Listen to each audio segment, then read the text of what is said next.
Our protagonist, Takumi, accidentally gets caught in a dimensional shift incident that claims his life. Upon opening his eyes, he finds himself in spirit form before a goddess. She informs him that he has been reincarnated into Mildred through a summoning spell by someone from this world. As the goddess Nolan, responsible for overseeing the other world, she apologizes for the unfortunate incident and explains the situation to Takumi in simple terms. The summoning spell randomly selects a few people from another world. Even though Men was removed from the selection list, for some reason, he still got pulled in. Basically, this is a bug, not a feature. The summoning magic used by those people is extremely dangerous, which is why it's banned. Yet, they dared to deceive the goddess and use it for malicious purposes. Nolan angrily snapped the staff in half and cursed in frustration. Takumi thought the goddess must have been truly enraged to act like that. After discovering the incident, she tried to intervene but failed, leading to his death. Now Nolan wants to make amends by letting him enjoy a new life in another world. As for the summoned individuals, they are all safely in the Sidonia Empire. Only he remains left behind. With no way to return to Earth, he had no choice but to accept his fate and start anew. Of course, it must come with endless affection from Nolan. First, there's the blessing of the goddess. Apparently, this world is full of fascinating things, just like in games or Japanese anime. So you definitely need strength to live happily and healthily. Takumi will get to experience these wonders, but why am I so worried? To reassure him, Nolan promised to grant him supreme champion abilities. The young man then familiarized himself with the status panel. His name remained unchanged, but his age was adjusted to 17. In Mutgard, there was no such thing as a salary job like on Earth, so he had to choose his main skill. The goddess suggested high-tier options, like swordsman or mage. Men claimed he disliked fighting, so Nolan offered alternatives, such as alchemist, blacksmith, carpenter, or potion maker. She gathered all the ingots into a lump along with various spells. The first time something was shoved into him, he howled in protest before being pushed down to the continent of Asgard to begin his second life. He complained about the lack of explanation, but the goddess said nothing more. He hadn't even started yet and already felt terrible. Talk about bad luck. Spotting water nearby, Takumi took a look and realized he was ridiculously handsome. At least that was some consolation. Checking his belongings, he found that the goddess had prepared almost everything he needed: food, water, and other essentials for survival. Takumi told himself to forget the past and look toward a brighter future in this world. After checking his status board, he saw countless skills Nolan had added. First, regarding magic, he possessed the 4 main elemental attributes: fire, water, wind, and earth. His starting class would be Alchemist, along with the blacksmith skill. Additionally, he had space-time magic and a blessing from the goddess. He disliked this because it would bring too much trouble, so he hit a few status lines to make life easier. As for the types of magic he wants to try first to test his limits, starting with water magic, which he performs at a basic level, he finds it quite interesting. Wind and earth magic are also fun, so he can confirm this is indeed a fantasy world. Since he doesn't know where to go, his immediate goal is to find a village. That way, he can learn more about this place. By chance, he noticed a fairly sturdy branch and thought to use it as a weapon. The appraisal information for the log was then displayed. It was an item dropped by a tree monster called Chians. The wood was of high quality, making it perfect for crafting simple weapons. For safety, it also searches for various herbs to make medicine. Thanks to its appraisal skill, everything becomes incredibly easy. It gathers piles of different plants and stores them in its inventory for later use. Silently, it thanks the goddess for granting it so many abilities. Suddenly, a little girl's cry for help is heard. The clever girl immediately runs to Takumi for shelter. Turns out she's being chased by a rabbit as big as a cow. Seeing how aggressive the beast is, Takumi quickly draws his weapon to defend himself. The little one said that creature intended to eat him, which terrified him. So it turns out the rabbits here don't eat grass but hunt prey. His teacher rushed forward, calmly struck it right on the head, and it fell to the ground. Rumor has it that its horn can be used to make cold medicine. A surprise occurred when he received a new profession called warrior. He thought there would only be a few ordinary ones. The girl he saved also thanked him. Upon asking, he learned she lived nearby in Bow Village and had ventured too deep into the forest while picking herbs. Hearing this, Takumi asked to join her and was agreed. He seemed relieved, knowing he wouldn't have to sleep outside tonight. The girl reminded her brother to bring the rabbit because its meat was delicious. Hearing that, he also put it in his yang vessel to keep it tidy. The little girl was surprised and praised him for being so amazing. Takumi thought, damn it, initially planning to hide this skill but had to use it due to the situation. The two brothers then introduced themselves and learned the girl's name was Molly. Scene shifts to the Sidonia Empire. The three summons still had no idea what was happening until someone appeared. She called them warriors and thanked them for answering her summons. Since they were all classmates, it made things easier. When they asked where they were, they learned that all three of them were in a world completely different from Earth. Their mission was to save this place, so they also pleaded for the warriors' strength. The two guys weren't pleased, as they had been minding their own business when they were suddenly dragged here without permission. The other party promised to explain everything in detail, and then began introductions. She is Elizabeth, the first empress of the Sidonia Empire. With her stunning beauty, she immediately won the favor of the other two. The only one who remained wary was Arkan, who suddenly received a blessing from Nolan, the ability to perceive. Thanks to this, Arkan realized she couldn't trust the woman before her, for she was far too dangerous. Only by following her instincts would she find the right answer. Returning to Takumi, it was already evening. After learning that he had stepped in to save their child, Molly's family expressed their heartfelt gratitude. They introduced themselves as Banga the hunter, his wife Mata, and his uncle Boban the blacksmith. Getting to the main point, Takumi asked to stay in the village for a while, and was granted permission. The area was renowned for its boundless resources, boasting vast deposits of ore and medicinal herbs. As a result, most villagers worked in related trades to thrive. One could call it a craftsman's paradise. Takumi thanked them profusely, though he lamented the lack of any shops here. To repay the family who wanted to provide him a place to live, the young man quickly agreed. The villagers let Takumi stay on an empty plot of land. They even came to lend a hand, and to ease everyone's workload, he used earth magic. He successfully laid the foundation, though it drained a lot of his energy, leaving him quite tired. The uncle, seeing Takumi could use magic, praised him. Generally, they didn't pry too much and seemed quite cheerful, saying to leave the remaining tasks to the folks here. And so, the young man's new life began. A few days later, the small house was completed, and thanks to Men the Carpenter's woodworking skills, essential household items were made. His stats were also improving. Both the warrior and mage were at level 3, but he wasn't fond of it. So I switched to being an alchemist and blacksmith to fit in with the village. With so many resources, I managed to get some ore to start crafting. The most unique part is probably the magic ore that can absorb mana. My goal is to turn everything into blocks and then do whatever I want. Normally, a large furnace would be needed for this process. However, thanks to my special skill, I can just use my alchemy profession. After some tinkering, Takumi successfully smelted an iron ingot, though the downside is it consumes quite a bit of mana. Excited by the novelty, he kept going. As a result, when his younger sister came to visit, she found Takumi in this state. At first, she thought something was wrong, but it turned out he had just exhausted his magic. Molly also told their mother about it, which led to him getting scolded. From now on, if he wants to craft, he'll have to be supervised. Uncle Banga even gave him a recovery potion, so he could continue working. And so, under the watchful eyes of Min and her mother, he successfully produced pure gold and other metals. As a blacksmith, Min used materials to create pots, pans, and cookware. His alchemy skills improved by leaps and bounds. Takumi felt like a fish in water, because resources here were never lacking. In the following days, Men followed Uncle Boban to learn weapon forging. Since he possessed magic, he could also raise the temperature whenever necessary. So many weapons are made exceptionally well because they're forged at high and stable temperatures. This is the first time the uncle has crafted such a fine weapon, so he's very happy.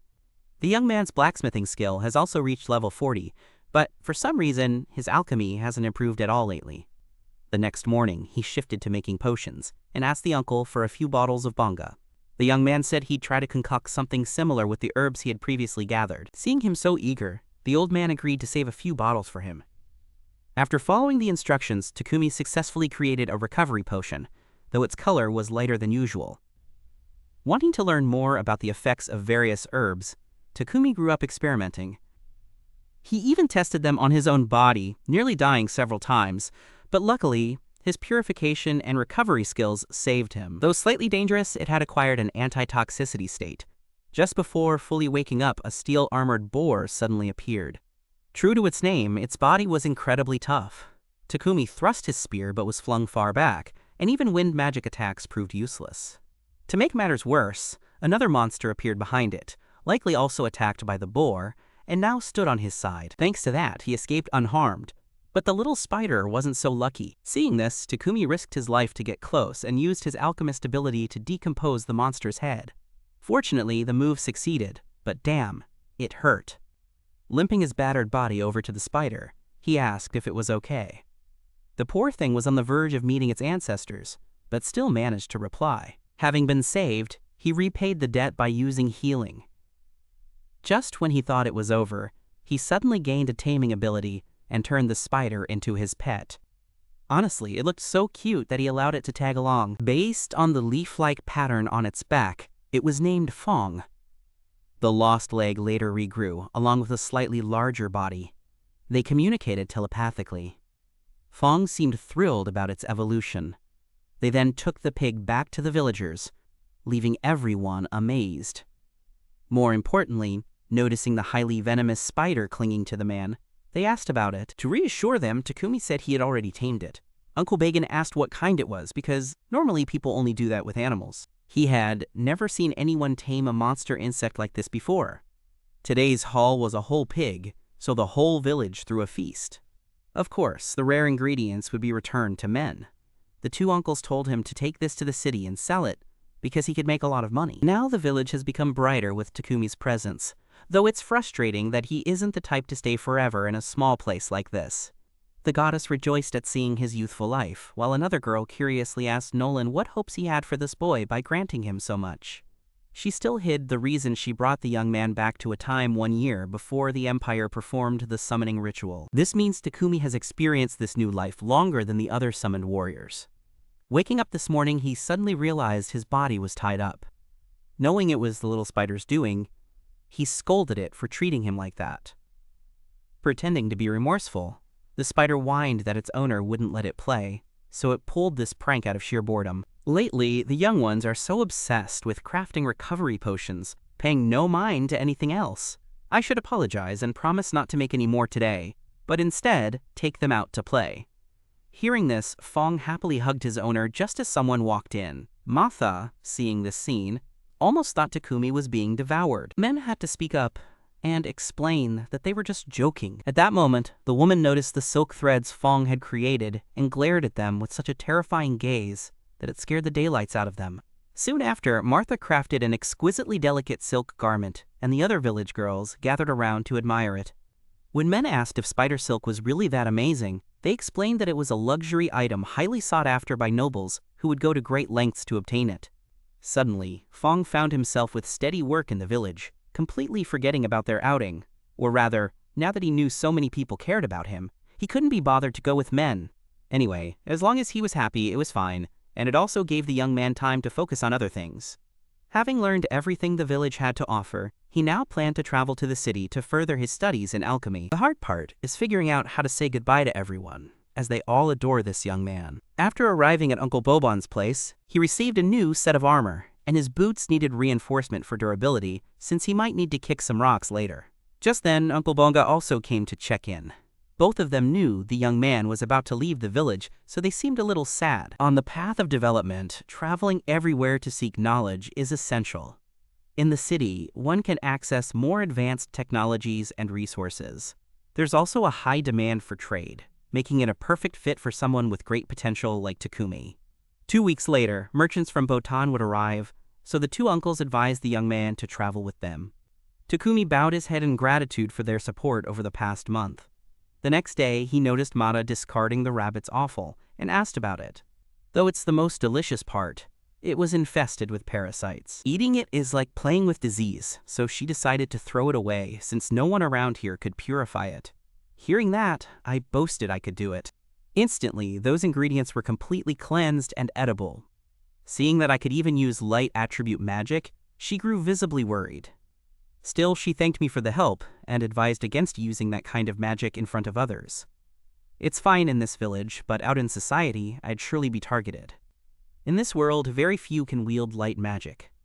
It's so rare that one could earn piles of money without a care. Therefore, if bad people found out, the risk of being exploited and used as a tool would be high. Since time here was running short, Takumi began repaying the villagers by building a sturdy wall around the area, ensuring they would no longer fear attacks. For an entire week, he focused solely on developing new things to benefit everyone. This was the best way he could think of to express his gratitude. A few days later, the merchant acquainted with Uncle Benga arrived and was utterly amazed. Everything had changed so much in such a short time. Mr. Paypack was a distributor of goods, so he frequently visited the village on consignment. Since the villagers rarely went to the city, they really needed someone like him. Takumi had already prepared everything, so he went to introduce himself as previously mentioned. Mr. Paypack came from the Emergency Supply Guild. His destination was also that very place. Before leaving, the young man reminded the two uncles that he had left over 100 recovery potions behind, so if anyone got injured, they could just use them. Being a businessman, the old man found the potions quite impressive, and even borrowed one to examine. Though they were just basic recovery potions, their design was exquisite. The color was flawless, making him eager to buy them, but he decided to wait for another opportunity. Nearly everyone in the village came to see him off, and Martha had even finished sewing a new set of clothes for him in the past week. It's made from Fong's special silk, so it's incredibly durable. Molly asked about the baby but found out it was asleep, so she had to say goodbye. Everyone wished him all the best. After putting on his new outfit, Takumi loved it. Not only was it stylish, but it also had patterns of the magic he often uses. Though their time together wasn't very long, their bond was truly strong. Of course, he didn't leave for good. He promised to visit often. Just like that, the young man was bid farewell by the villagers, moving everyone on the bus. Mualang was the first place he lived in this world, so in his heart, it was his hometown. Payback saw how deeply he was loved. The three escorts also introduced themselves. The blonde was Hit-Me-It, the redhead was Riel, and the bald uncle was Poga. They were seasoned adventurers hired as bodyguards. The area near the village doesn't have many monsters, but venturing a bit farther out does, so having these three as escorts is essential for business. Seeing him carrying several bags, the two men asked about it. Without hesitation, Takumi revealed that his tamed beast was an assassin spider. They were shocked, unable to believe someone could domesticate such a creature. Riel curiously peeked in to check the results but got smacked for being an idiot. Men panicked and apologized, but Hit didn't blame him. It was all that guy's fault for disturbing someone who was clearly sleeping. Surprisingly, the wind felt very close to someone like Uncle Boga, so it clung to him, giving a sense as if a parent were embracing their child. Meanwhile, Mr. Pepek inquired about the recovery potion from earlier, hoping to buy some if there was any left. Spotting a business opportunity, he made the request, and Takumi agreed to sell. But before they could negotiate, a monster appeared. Then it was time for the other three to take action, eager for excitement, being adventurers who found peace too dull. So the Fanged Lion Squad stepped up to block the gathering spirits. From Riel's perspective, about 20 creatures were lying in ambush, ready to swarm out and attack all at once. He was a long-range shooter, while the other two were light fighters. In short, these minor fiends weren't even worth counting as a challenge. Soon, all of them were taken down, putting both men and Old Man Peepit at ease. Fong, watching the fight, praised Uncle Boga for being too cool, while the other two seemed a bit mediocre. The journey continued uneventfully for 3 more days, until they welcomed the young man to a large, racially diverse city. Since Takumi needed to visit the Adventurers Guild, he asked the other 3 to guide him through the city's registration procedures. Along the way, they also handled paperwork for Fong to avoid being mistaken for a dangerous monster. The young man was eager to register as an alchemist, but the city didn't offer that profession. Out of options, he had no choice but to become an ordinary old adventurer. Might as well get an ID card to prove his identity. He'd have to start from the lowest rank. Each month, he'd need to complete a mission to keep the card from expiring. After registering Feng as his beast companion, the staff member was utterly shocked. Once the paperwork was done, he went to see Payback to negotiate. Currently, Takumi wanted to supply about 100 recovery potions. The opponent knew this would sell well, so they gave him a discount of 10 coins per stamina and recovery potion, and 50 coins per mana potion. Roughly calculated, the young man still earned a considerable sum, which surprised him. In reality, his lack of any titles caused the purchase price to be slightly reduced. Suddenly having about 7 million yen in cash, Takumi had no idea what to do with it. He wondered if this deal was too good to be true, and what ulterior motives the man could have for offering such terms to someone he just met. At first glance, it doesn't seem like a scam. Plus, the village elders seem to trust it, so he's less worried for now. By the way, Paypak suggests a few places where the young man can live and work comfortably. Takumi, being a craftsman, would likely need a house with a workshop. The young man worries he won't have enough money when he first arrives in the city. Hearing this, the man agrees to rent him one of the guild-owned apartments. Before they could even think it through, the other party had already arranged for someone to show Mendy around. It was supposed to be a rental, but upon arrival, it turned out to be a massive villa. Mr. Thomas assessed it as a highly valued property. The monthly rent would be 1 gold coin and 50 silver coins, quite affordable, which made him suspect someone might have died there before. The old man insisted there was no such thing, so they had nothing to worry about. Hearing that, Mendy immediately secured the villa since there was a small workshop nearby. Fong was happy knowing this would be their new home. They won't be able to arrange things until tomorrow, so for now he'll stay elsewhere. While wandering the city, the stench of sewage was everywhere. The locals are used to it, so it's no issue. Thomas explained that all waste in the city flows into the underground sewers. For wealthy households like nobles, sewage is purified using magical tools.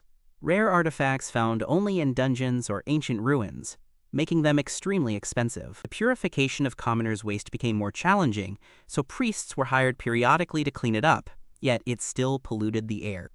The next day, the owner of this house had already moved into a villa, while Takumi was in no hurry to renovate the exterior. First, he needed to craft a toilet for comfortable use. After mixing quartz into the soil, the young man shaped it just like in the old world. The next step was refining it to make it sturdy. With space-time magic, the process could be significantly shortened. The throne was finally completed, but damn, it was exhausting. Right after, Takumi had to chug 10 mana potions. It was tough, but the result was absolutely amazing. Just missing a shit sprayer to be perfect. Just as I was feeling happy, I suddenly heard Pepek's distinctive cry and ran out to check. Turns out, little Fong had wrapped the guy up in a cocoon, scaring the hell out of me. Messing with an important client like that is serious trouble, but it wasn't what I thought. Fong was just helping him relax and seemed really happy about it. Still, I had to step in and apologize on his behalf. He didn't blame him because he had a wonderful experience. Even more surprisingly, after using the toilet, he also asked what this incredible thing was. The young man explained that his toilet had purification tools, so there was no need to fear stains. Hearing this, he was amazed that the youth could use the power of light. Suddenly, he remembered Martha's teachings and asked him to keep it a secret. All right, don't worry, I won't tell anyone. In exchange, I want to buy 100 of these toilets to look cool. The guy agreed, but it'll take some materials and effort. Hearing this, Payback wanted to find help. To keep the secret safe, he suggested buying slaves, since they're bound by master-servant contracts and won't spill anything. Takumi, who has a talent for light magic, is clearly a divine apostle, not to mention a house this big needs guards. At first, he didn't want to buy slaves, but realizing it was necessary, he had no choice. Then, a message from the guild came, demanding he take on another mission, and so they went to the slave market, a place known for selling highly trustworthy, high-class slaves. There, he met a rather pretty-looking girl. Before he could say anything more, he was suddenly chased away, leaving him completely baffled. She didn't know why he had gotten in, but this place wasn't meant for a child. Takumi then went to see the head of the slave market to find a suitable slave. Thanks to Mr. Payback, keeping his identity and background a secret was easy. He also laid out strict requirements that had to be met before he would agree to buy a slave. The process of making a star vow was something he had never seen before. She mentioned that in her homeland, there was nothing like a slave contract. Hearing this, the mistress explained that slaves here had more privileges than elsewhere. They were also protected by this very place, she added, speaking of the commitments a master must uphold. Takumi had to respect the basic rights of slaves, including food, clothing, and shelter. Neither party was allowed to endanger each other's lives, and forcing actions beyond the initial agreement was prohibited. As for the slaves, they must keep their master's secrets and not disclose any information to others. The rest is as one might imagine about slaves. The mistress went on to explain the types of contracts. For instance, if someone becomes a slave due to debt, regardless of the reason, they are free to leave once the debt is fully repaid. The same goes for criminals. Becoming a slave is like giving someone a chance to remake their life and earn a living. There are many other types, legal or illegal, but you said Takumi couldn't choose war slaves, or the first few categories she mentioned. What they're after is someone who can work until Takumi grants them freedom. If you ask why, it's because he's a damn talented producer. His techniques and everything must be kept secret. As for the young man, he just wants to focus on crafting as much as possible. But still, he has to go on missions for the Adventure Guild, so he's struggling with daily life. If possible, he'd like someone who can manage the mansion and handle all the household chores. Since I possess many top-tier chop techniques, I'll definitely be targeted in the future, so I also need someone with combat skills to protect me. Hearing this, Mrs. Mullen mentioned they indeed had the right person. Maria was then called in for an introduction. She had been kidnapped as a child and had no relatives, so I could keep her as long as I wanted without worry. Besides cleaning, Maria also knew how to handle calculations and record-keeping, making her very useful. Takumi had nothing to complain about and admired her as expected. Slaves here were indeed treated well. As for the work, it was mentioned that managing the large estate would be necessary, but men reassured him that she could handle it, so he felt at ease. He also complimented her cuteness, assuming many must have chosen her, yet he wondered why she was still here, leading him to suspect something might be wrong with her. Flattered by the praise, Mara happily replied that she only knew how to do housework and definitely couldn't handle other tasks, like serving in intimate ways. Hearing that, Min was also shocked because he didn't mean it that way. He confirmed that the minor bedding arrangement wouldn't require any further commitments, so the deal was considered settled. Mrs. Moulin mentioned that the capable fighter on her side wasn't available yet and would postpone to another time. When Maria spoke up about Sophia, she was scolded and cut off. Seeing this, Takumi guessed there must be hidden details and was eager to find out. The host admitted that Sophia was indeed a skilled fighter, but also a deceitful slave. Relying on his intuition, he demanded to meet the other person. It seemed Min had just acquired a new skill. He advised his client not to miss the opportunity, which is why he was so determined. Inside the alchemist Sophia was the elf girl from earlier, and the mistress mentioned that this friend had been here for over 50 years. At that time, a war had broken out in the Elven Kingdom, and for some reason, Sophia had not been accepted by anyone since then, and she had no intention of selling it because they had been together since childhood. Muland mentioned that the little one's left ear was severely injured, and its limbs had reduced mobility. While it didn't affect daily life, overexertion in battle would be a major issue. Moreover, the elf's special abilities were also sealed away. It's very likely that this is the curse cast upon Sophia. Takumi realized he wanted to have a private conversation with the girl. Blindly agreeing surprised his friend, because she had never acted like this before. Min cheerfully introduced himself but was ignored, told he was useless and should just give up. The young man stepped forward to borrow a face temporarily to test it out, and also realized Sophia was indeed incredibly strong. All her stats far surpassed those of an ordinary person. If the curse could be lifted, there was a high chance they could fully utilize her skills in battle. The boss lady walked in and asked how things were going.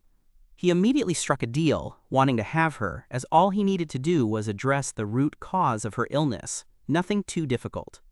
The other two were shocked because, for the past 50 years, no one had broken the curse, yet he declared it so casually. His confidence stemmed partly from nearing the required level, ensuring he could cure Sophia. The landlady was quite fond of her friend and genuinely wanted her to have a better life, so she agreed to the contract pairing. Truth be told, I didn't force her. She could have refused. Sophia, blushing shyly, remarked that there was no need to seek a slave's opinion like hers.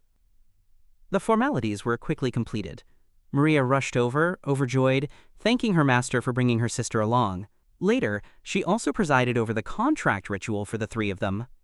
This magic would bind the slaves to their owner, so there was nothing to worry about. That girl also promised to try her best to be useful to men for a long time, and Sophia did the same, making him a bit shy as he hoped for their kindness. The older sister reminded them that as the master, there was no need for honorifics, which put Mulan at ease, since Takumi seemed like a kind master. Upon arriving home, Fong immediately jumped out to greet them, though it hurt a little, and the two girls were startled by the assassin spider. Men had to explain that it was his pet and completely harmless. Here, he also introduced a new member to the mansion to help them get acquainted. Since the estate is very spacious, he arranged a private room for each person. Mara thought it was quite extravagant, but with no one else around, it made sense to make the most of everything available. Additionally, there was a bathtub, which the two sisters really liked. Takumi let them go first because the bath was equipped with magic tools to keep it clean, so there was no need to worry about the water being dirty for the next person. The two sisters also confided that they initially thought the landlady wouldn't agree to let Sophia come here, as she had always firmly refused no matter how much customers offered. So it must be because their owner is a good person that the landlady trusted them enough to hand Sophia over. Sophia put on a serious face, hinting that she had glanced at the contract terms back at the trade guild. Inside, there's hardly any information about him, from his background to his family. Most likely, these details were hidden due to special circumstances. By evening, to welcome the new member Takumi, he took the initiative to cook. This was supposed to be Maria's job, so she felt completely useless. Seeing this, the young man said today was just the first day, so it was understandable, but in truth, he was actually quite busy and would have to rely on her from now on. When Sophia asked about eating together, of course the answer was yes. There weren't many people in the house anyway. It would be more fun this way, since Takumi never saw them as a slave, but rather as a companion. So please, don't call me master anymore. It just doesn't feel right. Mara obediently switched to calling me Takumi, which sounded cooler. The next day, I went to my friend's place to pick up the items needed to break the curse. He had carefully wrapped them in enchanted paper, but I still had to be cautious when handling them. On the way back, I happened to see a church and went in to pray. Standing before the statue of Goddess Nolan, I thanked her for granting me so many blessings. Moreover, he had heard that the Sidonia Empire strictly controlled religion in this country, so why was her statue here? Hearing this, she appeared with a teasing smile that surprised Takumi. It turned out that her prayers had allowed her to hear him, leading her to come and talk. First, neither the Church of Holy Light nor the Empire had anything to do with worshipping her. In this world, religions were divided into two main types: the Church of Creation and the Church of Holy Light. Nolan had long been on the opposing side, so even though this area was under control, her statue remained intact. The Church of Light, newly established, believed the goddess did not exist. They collaborated with the Empire to spread slander against the deities and suppress the constructive church. Yet she still did not interfere in the trivial affairs of humans. As a result, the unexpected happened when the royal family in Sidonia activated the summoning of beings from another world, and poor Men got caught up in it, leading to his current life. Mentioning this incident still stings, but at least Nolan compensated him, so it's not so bad. His friend reminded him that the blessing within him is finite, not infinite.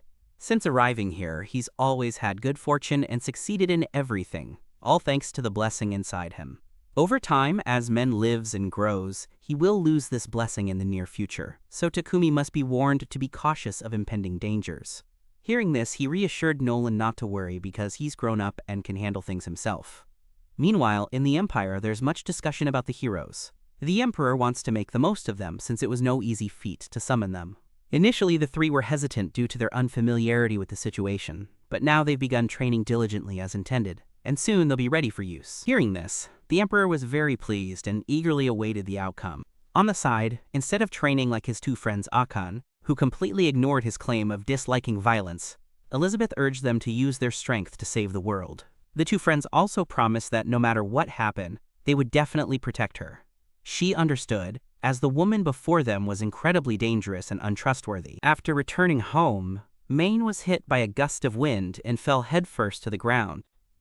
Sophia intended to pick up the important item, but Min had already hidden it in a Yang artifact to conceal it. This made her suspicious, as the item was wrapped in magic paper, confirming it was highly dangerous. Out of curiosity, she secretly followed and even witnessed Takumi applying poison to himself. Not understanding anything, Sophia assumed the young man meant to harm them.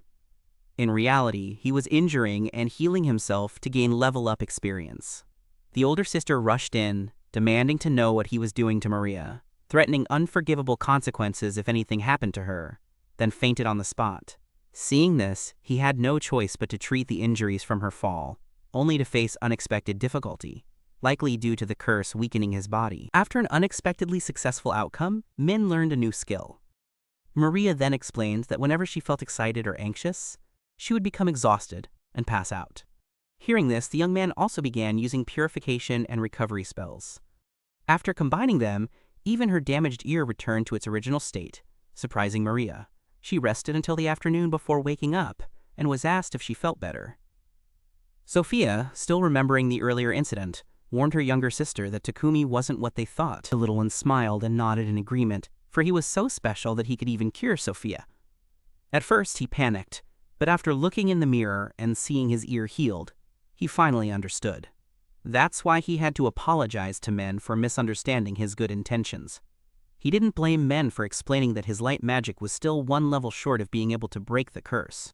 That's why he had to use the poison obtained from Payback, inject it into himself, recover the skill points, and injure himself to save the slave. Only men could pull that off. Sophia had no words left to ask why Takumi would take such dangerous risks for her. He just smiled and said he'd made a promise to free her from the curse. Hearing this, tears of happiness began to fall.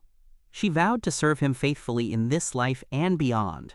The next day, Takumi visited the library to borrow books on alchemy.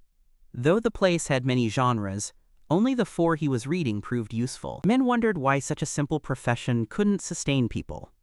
After some thought, he realized the writing inside seemed to be ancient script. No wonder ordinary folks couldn't access it. He, blessed by the goddess, had understood all the languages of this world from the start, making it seem easy. Back home, Maria suddenly brought up what she had witnessed the day before. Being a hopeless romantic, she fully supported the idea of Sophia and men becoming a couple. Little Fong also praised the owner for being so cool, comparing the elf girl to a dreamy knight protecting her princess for life, saying that was no different than treating Takumi like a girl, leaving him speechless. Currently, they're rushing to manufacture toilets, with just enough to meet demand, so they'll have a bit more free time starting tomorrow. Maria asked what they'd produce next after finishing this order, and he figured they'd stick with these since they're selling well, but if possible, he'd rather go on an adventure to places with special ingredients and unique foods. Enjoy the picturesque scenery and explore the ruins. Sophia acted as a guard, so there was no need to fear. Maria had to stay home to take care of everything. Fong, being a pet, could tag along. Hearing this, the younger sister also wanted to join, because staying home alone was too sad. Takumi thought it would be too dangerous. With tears welling up, she pleaded that being left alone at home would be like a lonely disease in the desert. It sounded quite reasonable, so Takumi changed his mind. Seeing her cry so pitifully, it was hard not to feel sorry for her. And also, if she were left alone at home, it would be really worrying. What if a thief broke in at night? That would be the end of it. To be sure, the young man checked Maria's stats by touching her cheek, and surprisingly, her skills weren't low at all. She could practically be considered a female warrior, nothing ordinary about her. He praised her stats, saying they were quite good, and asked again if she was sure she wanted to come along. Maria, excited, insisted she understood the risks, and told him not to worry. To put his mind at ease, Sophia decided to teach her how to fight. That should do it. After that, men asked about the weapons they wanted to craft themselves. The elf girl chose a sword and a spear, along with a bow and a few daggers for self-defense. Clearly, Sophia was a true warrior. As for Maria, she had skills related to short swords, but worried about their limited offensive power, so Sophia advised her to also use a spear for safety. The material she chose for her weapons was a magic steel ingot. Takumi realized that just being durable wasn't enough, so he aimed to craft the best possible gear before starting their expedition. While waiting, the 2 sisters continued to practice. After about a day, Takumi finally finished the blade. The only downside was that he felt a bit exhausted from crafting that steel, as it consumed too much mana.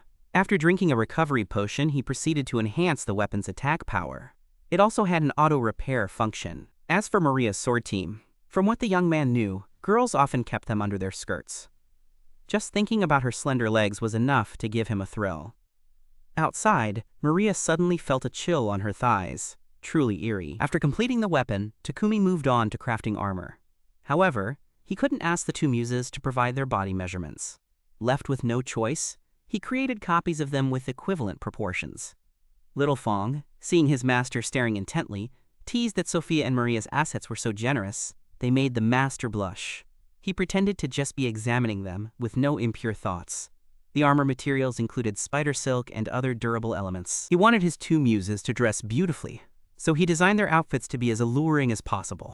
A few days later, everything was ready, and they tried them on for him to see. There was nothing to criticize. The sisters were surprised because the clothes fit as if they were hugging their bodies perfectly.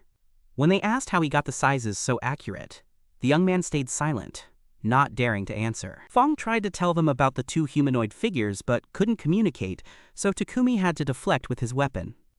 Sophia praised how well it fit his hand and mentioned its enhancement magic. Maria also pulled out items from her thigh, just as the young man had hoped, delighting him. Additionally, he made each of them a magic ring, designed to improve and activate skills more easily. Sophia was shocked, realizing it must have cost a lot of mana to create. He shrugged it off, saying it was no big deal since pushing himself to the limit was good practice anyway. Everyone then went to the Adventurers Guild to register the two girls. Fortunately, the procedures here were completed quickly, so they got their certification cards right away. They would start from the lowest rank and were reminded by the receptionist to complete their commissions before expiration. Takumi mentioned that he came today to finish that as well. Initially, he thought of taking on some easy quests first. Sophia, however, was worried that doing so would waste time grinding enough points. Takumi said he actually had no intention of advancing in the risky old trade, just using it as a stepping stone for adventure. Then some annoying guys started hitting on the two pretty sisters, dismissing him as a lowlife and trying to bully him. Takumi immediately stepped up to protect his people, putting on a tough front but probably scared shitless inside. He mocked the guy for being both clumsy and nasty. Who could ever love someone like that? Stung by the insult, the guy threw a punch at Takumi, only to end up with a broken arm. Earlier, the young man had already learned the ability to harden his body, so it didn't affect him at all. The guild leader, hearing the commotion, came out to ask what had happened. At first, seeing the other guy injured, he thought Takumi had attacked someone. Luckily, the kind-hearted receptionist stepped in and explained that Min was the victim. Hearing this, the man asked for the injured guy to be treated and invited them inside to discuss matters. Getting the guild leader's attention so soon was really intense. Takumi didn't want to reveal too much, so he pretended to promise to keep things secret, telling him not to worry. The other guy added that he had sensed traces of magic power at the time. I'm quite shocked because this receptionist is so unreal. He even knew I used magic. He just smiled and said I'd cast a skill on myself, turning my outer skin as hard as diamond. Hearing that, Barrett finally understood why that guy's arm was broken. Speaking of which, I remember Takumi came here before to register as an alchemist but got rejected. After realizing the situation, they decided to promote them to D-rank adventurers, which would help avoid trouble since the two girls were too beautiful. However, since they had just registered today, they would have to complete a mission assigned by Mr. On to rank up quickly without fear of criticism. Sophia vowed to protect the two with her life, so there was no need to worry. Maria also wanted to prove her usefulness, so everyone agreed. Han then tasked the trio with exterminating goblins, while the little spider above observed and used telepathic blades to report the numbers to its master. Upon learning that Sophia had taken down 2 enemies with ease, the remaining pair succeeded with Feng's support from behind. Having encountered many monsters so far, the elf girl suspected an entire horde was here, likely including a goblin general. But given their strength, it wasn't an issue. Sophia, drawing from experience, instructed the other two to use offensive magic first to thin their numbers. Then there would be nothing left to worry about. Little Feng suddenly trembled and cried out that he was about to evolve. Hearing this, Takumi had to open a spatial bag for him to crawl into and rest. The other two were shocked that their master even possessed such a skill. In reality, thanks to the goddess's blessing, he could acquire anything he desired through focused training. Upon reaching the monster pack's lair, they realized their numbers reached hundreds, but it wasn't a problem. Under Sophia's command, the 3 of them cast spells together, firing straight at the monster horde and catching them off guard. The entire pack was burned to ashes. The lucky survivors charged forward to attack, but the elf was quite familiar with these types. Surprisingly, the ghost general rushed toward Takumi, startling him. Fortunately, his heightened intuition skill allowed him to predict and dodge the attack. While supporting him, he continued to use the alchemy spell to turn the monster into gold. Upon returning to the guild, everyone was shocked to see things turn out like this. Who would have thought they'd bring back a pile of spirit stones on their very first hunt? Han was so stunned he lost his voice and had to step outside to talk. Barik threw up his hands. Attempting such a high-level mission was beyond reckless. Normally, taking down a few would be enough, but now they're slaughtering the whole pack. Utter madness. Just as I was about to curse some more, Little Feng suddenly popped up and slapped me in the face. Turns out, she's evolved into a spider girl. Now Maria has a new playmate. She can finally talk normally again. The crowd was so stunned by this scene they didn't dare say another word. The next day, Maria asked for some leftover yeast to make underwear. She was afraid using Feng's silk would be wasteful, leaving Takumi at a loss. Suddenly, he got excited about designing custom underwear from the old world for them. Though shy, she still agreed to let him do it. Later, Fong announced that Old Man Payback had come to visit. When they arrived, they saw him like this, probably scared out of his wits by that spider girl. Normally scary enough, and now with an extra human head popping up. No wonder it's terrifying. Today, this friend came to invite Takumi to meet the Lord. The reason is that the doctor's yeast is too effective, and it even comes with a cleansing demon. Earlier, he promised to support the yeast so the Empire wouldn't interfere, and it turns out it was thanks to the Lord. Left with no choice, Takumi agreed. He couldn't refuse an invitation from the leader, and so the three of them arrived at the castle to meet. That day, they also praised Min's ingenious toilet, which was exceptionally well made. It was both cool and clean, helping to reduce the city's foul odor a little. If every household had one like this, there would be no fear of disease outbreaks in the future. When the Lord bowed his head in gratitude, Min couldn't bring himself to accept it. The Lord just laughed and said if bowing could improve his territory, he'd gladly do it all day. This statement made them realize he was a good man. Aside from the unfortunate incident, they should also thank him for contributing a glass during the toast. Normally, his soldiers would handle it, but they reminded men next time not to push himself too hard and to prioritize his safety. If anything were to happen to him, the entire country would suffer, not just this region.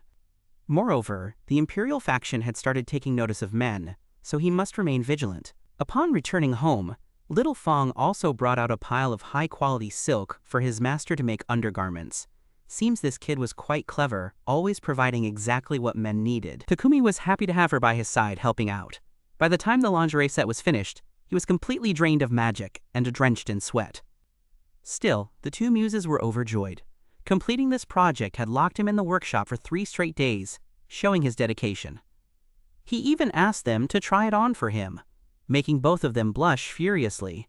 But they agreed if that's what their master wanted. They'd imagined a heavenly scene but didn't dare look, rushing outside instead. Maria thought her owner was such a coward. When asked for her opinion, Mrs. Sophia simply remarked that he was a bit pathetic. Embarrassed, Takumi retreated to his room, feigning regret, though he actually longed to admire the scantily clad girls.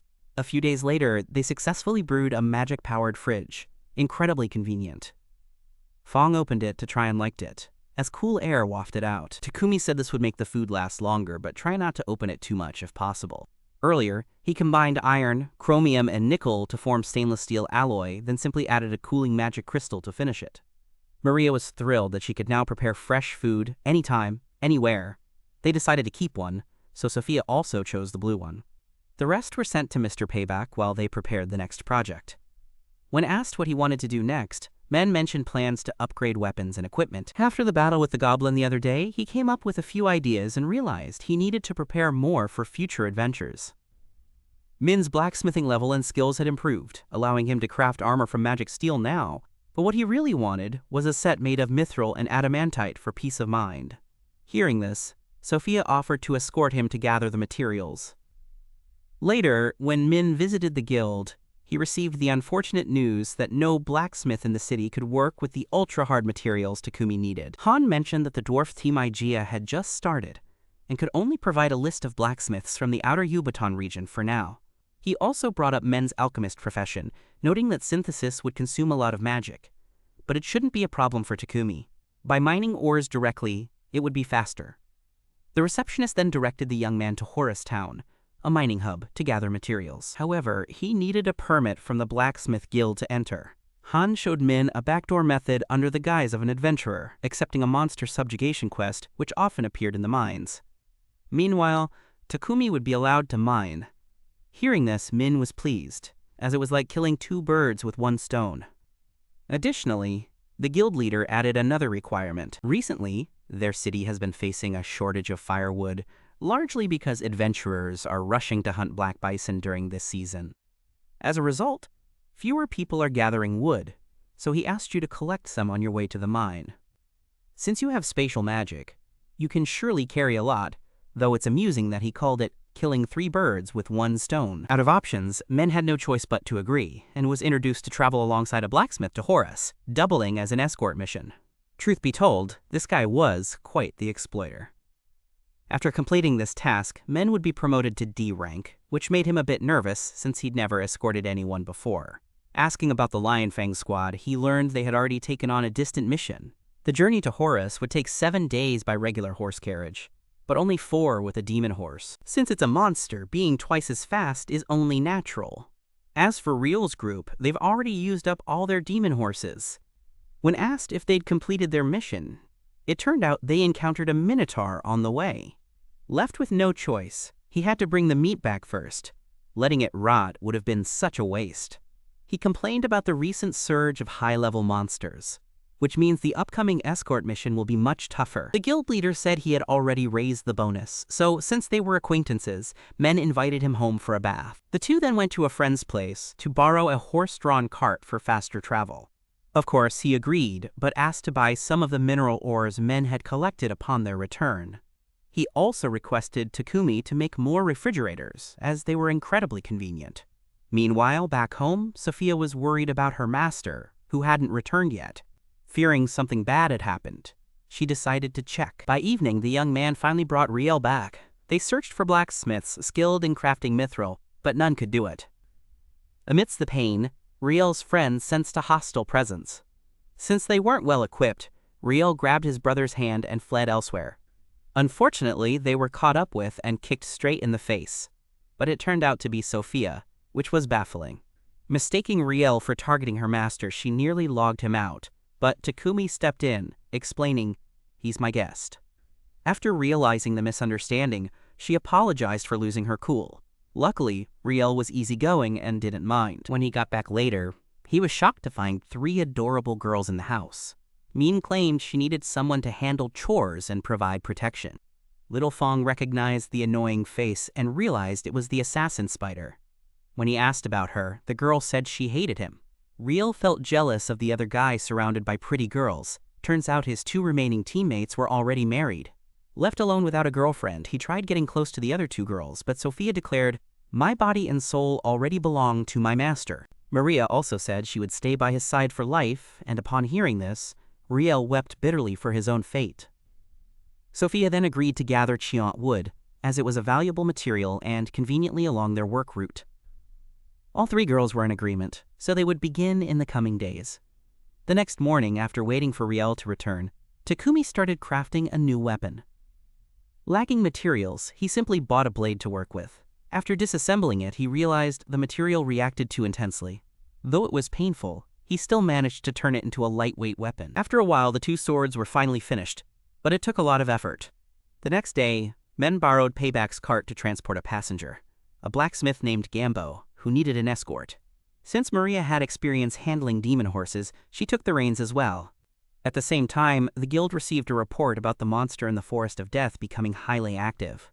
They intended to warn Men's group, but by then they had already left. Meanwhile, at Payback's place, he was hosting an important guest who mentioned that the king was very pleased with the gifted artifact. He also wants to install it in the royal capital, so he came to place an order. The issue here has resolved the problem of wastewater spreading. It has even reached the Sidonia Empire. This is a major concern regarding the safety of the East. Soon enough, they'll make a move out of sheer envy for our country. Scene shifts to where the 3 summoned heroes are still diligently training.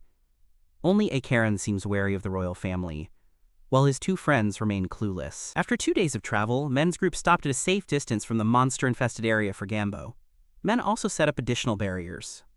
Having heard earlier about their need to hunt sheep, Gambo let them proceed freely.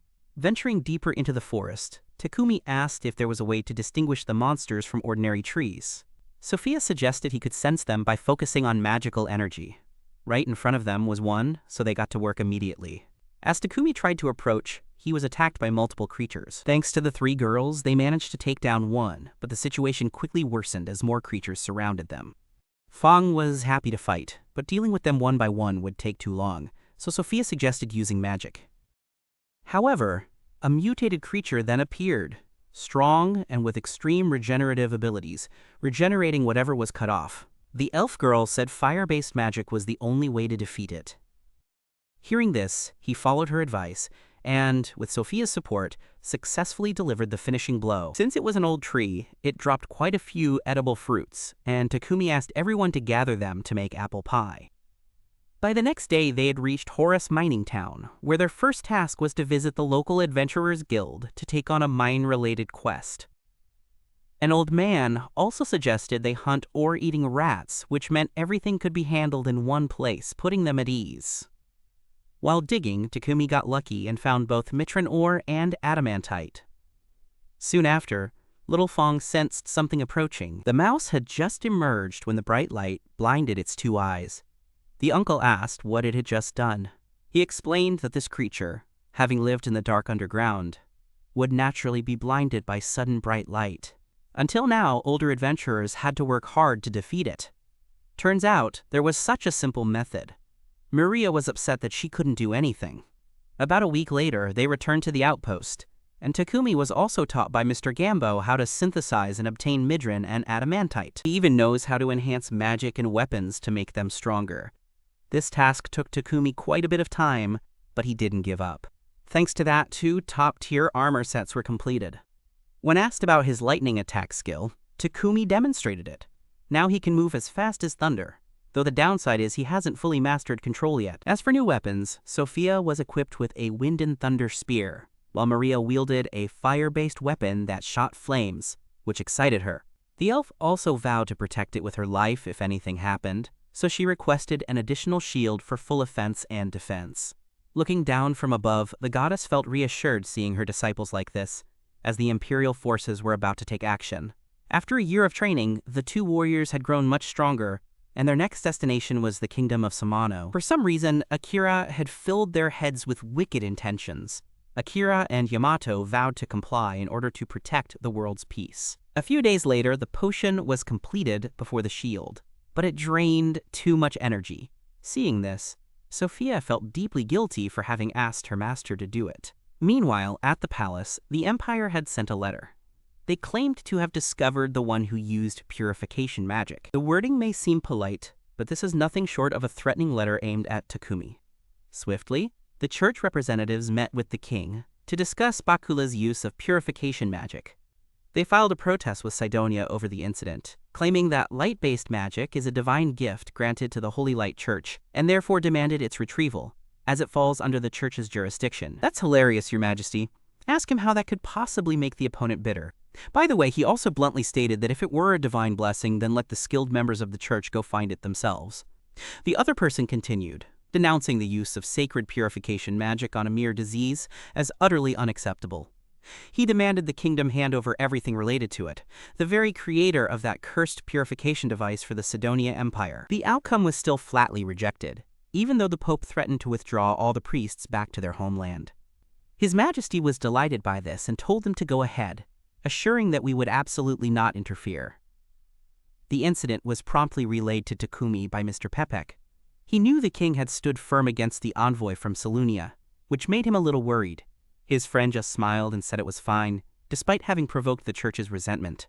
However, there was still another religious order here, and he guessed it was the constructors, those who worship the goddess Nolan. The Holy Light faction, on the other hand, worships the goddess Anat. This kingdom of Bakula guarantees religious freedom, which is why there are many long-standing followers of the Creation Society. Moreover, the priests only collect a minimal fee, called a devotion offering, for using healing magic. Unlike the Holy Light Society, which originated in Cydonia and is practically no better than thieves. Hearing this, Min thought it best to avoid trouble, but fate had other plans. His friend made a request. He wished for it to go and meet His Majesty, King Han Huyen, to confide. The reason was that, through the day, their lords had presented a fan and a refrigerator to the king. As a result, that day he ordered both to be invited to the palace. Of course, there was no coercion. Even if Takumi refused, it wouldn't matter. However, it wouldn't be proper etiquette to decline an invitation from a country's leader. Seeing Pepek's pleading face, he softened and agreed. That evening, he informed the 3 household members about the matter. Soon, they would be making a trip to the royal capital. The king had done his best to protect them, so it was only proper to go and express their gratitude. Sophia and Maria, of course, agreed. It was also their first time visiting the royal capital, so they were quite excited. The waiting period was about a week, so they had to prepare everything necessary for their safety. The journey to the royal capital would take a considerable amount of time. With a demon-drawn carriage, it would still take 7 days to arrive. Knowing this, Maria wanted to go buy a lot of food the next day to stock up. Besides, Takumi said he would make new cloaks for them. Just now I asked Mr. Pepek to get me some dark attribute magic stones. With them, one can stealthily use them to conceal the user's presence from threats. Hearing this, Sophia thought it was amazing. Takumi considered it. Not only would it help avoid standing out to malicious people, but it could also evade monsters. The next day, the two sisters went to the market and confided in each other about how their owner undervalued them. Sophia agreed because aside from being good-looking, she also had many other talents. Seeing her sister praise so much, Maria wondered if she might already be in love. The girl blushed and insisted she was just listing their master's wonderful qualities, nothing more. But clever Maria already sensed the scent of romance in the air. At the same time, Min arrived to pray to goddess Nolan. Immediately his friend appeared to greet him, asking where his offering was since she couldn't see it. She already knew about his trip to the royal capital and asked if he wanted to visit the Bridge of Peace. But in truth, Min had a few questions that needed answering. The Holy Light Church worships Anat, so is he a god like you? Nolin, visibly annoyed, insisted that she's the only goddess here. As for that other name, he'll find out sooner or later. Takumi was curious but decided to drop it since she said so. She then mentioned feeling the Sidonia Empire approaching. Last time they met, Nolin had warned that part of the blessing had worn off due to his actions. So are the upcoming events due to me no longer being under Nolan's protection? She says this has gone beyond the scope of blessings, but I'm still protecting myself. Takumi talks about the warriors summoned by the Empire. If they had arrived, things would be noisy by now, yet there's no news. Nolan laughs and says he actually brought me here a year early to get accustomed. The timeline seems scrambled, but it doesn't affect anything. But surely in a few months, Sidonia will announce the hero. She's curious why she went through the trouble of bringing him here a year early. She didn't say time was up. It felt like a prison visit. And in the end, Takumi was pushed back to reality by her. Oh, and next time, if you come to see me, remember to bring gifts, candy and snacks, okay? The scene shifts to the trio on the other side, still tirelessly digging day after day, with their personal trainer constantly buttering them up for motivation. Akan remains indifferent to this, while the other guy finds the excessive praise downright nauseating after hearing it so often. Back at the workshop, Men has just finished 2 new sets of armor, the design lifted straight from Takumi's own suit. Sophia found it somewhat disrespectful, thinking the child might not like it, while Maria was extremely pleased, putting the young man at ease. She praised how everything they wore suited them perfectly, without needing to fuss over minor details, especially since they shared the same shirt design. Apart from the 2 shirts, Jamin was also planning to make a matching carriage for easier travel. Considering the long term, instead of borrowing from Takumi, he thought it better to create one to avoid hassle. Besides, they needed to find good horses. Who knew if the Old Adventurers Guild would lend them for half a month? Maria chuckled upon hearing this and asked the host why Bodan was considered a fake adventure city. Hearing that, she exclaimed it was her first time learning about it, making Maria feel guilty for acting superior. Naturally, she dropped the subject and returned to the previous topic. Her sister mentioned that this place was very close to the Forest of Death, which was inhabited by many monsters, including horses that were faster and stronger than usual. So Maria suggested they just catch one instead of borrowing, targeting a dragon horse or a unicorn. Hearing that, Takumi reluctantly agreed to take the girls to try hunting one. He asked about the dragon horse's speed compared to a demon horse, and found out it was twice as fast, both in pulling power and speed, so catching one would save travel time. Though called a dragon, it wasn't from the dragon family. It just had scales and a horn, hence the name. Fong was urging everyone to hurry up ahead, so the kid was excited to go hunting, thinking they'd soon have little monster underlings. Suddenly, a wolf dashed past, startling Sophia. Takumi proudly said this was the contact lens's effect. If it could fool a wolf's sharp sense of smell, it must be safe. Sophia was thrilled, but took them off. To train her genes, she needed real combat. Playing it safe like this would never lead to progress.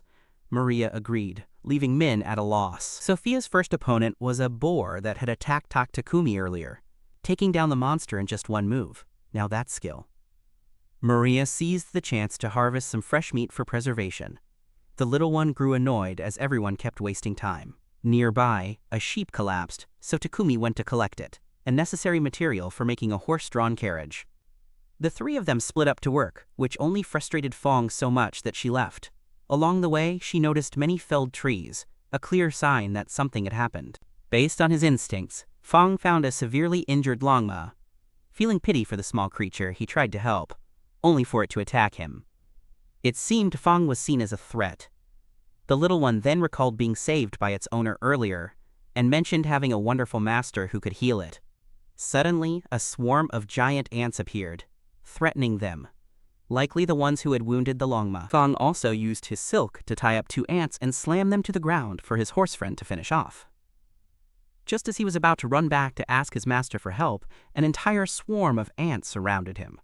With no other choice, he created a protective silk cocoon.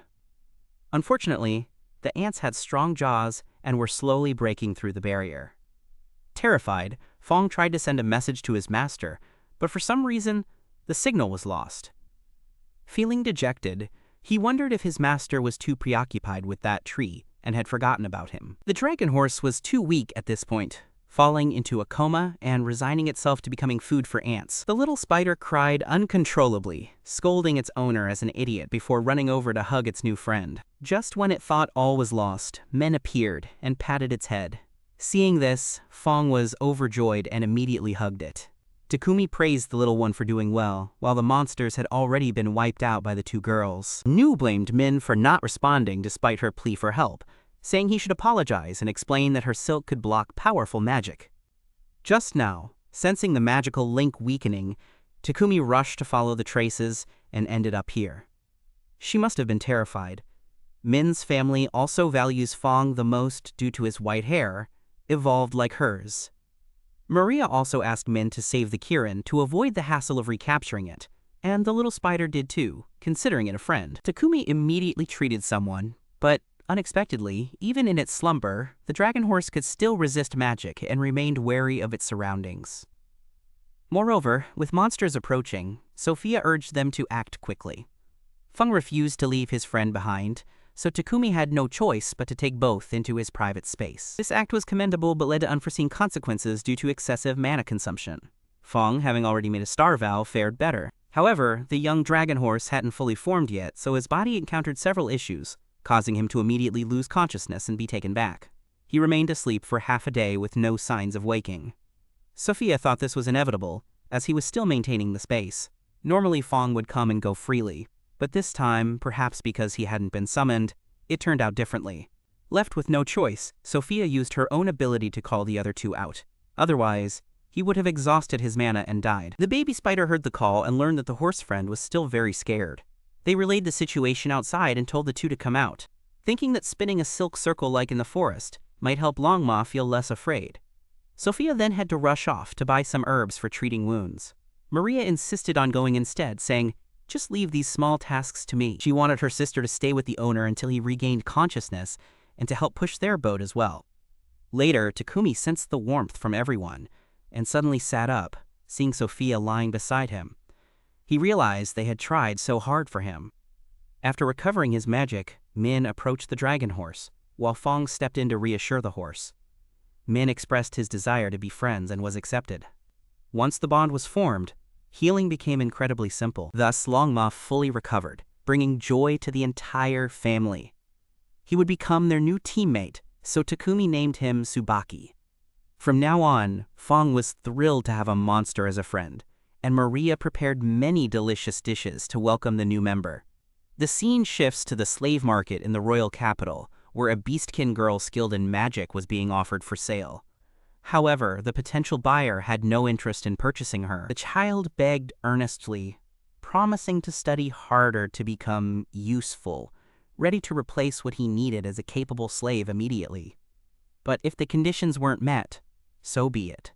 Veva was comforted with the thought that it was fine, they would find a master soon.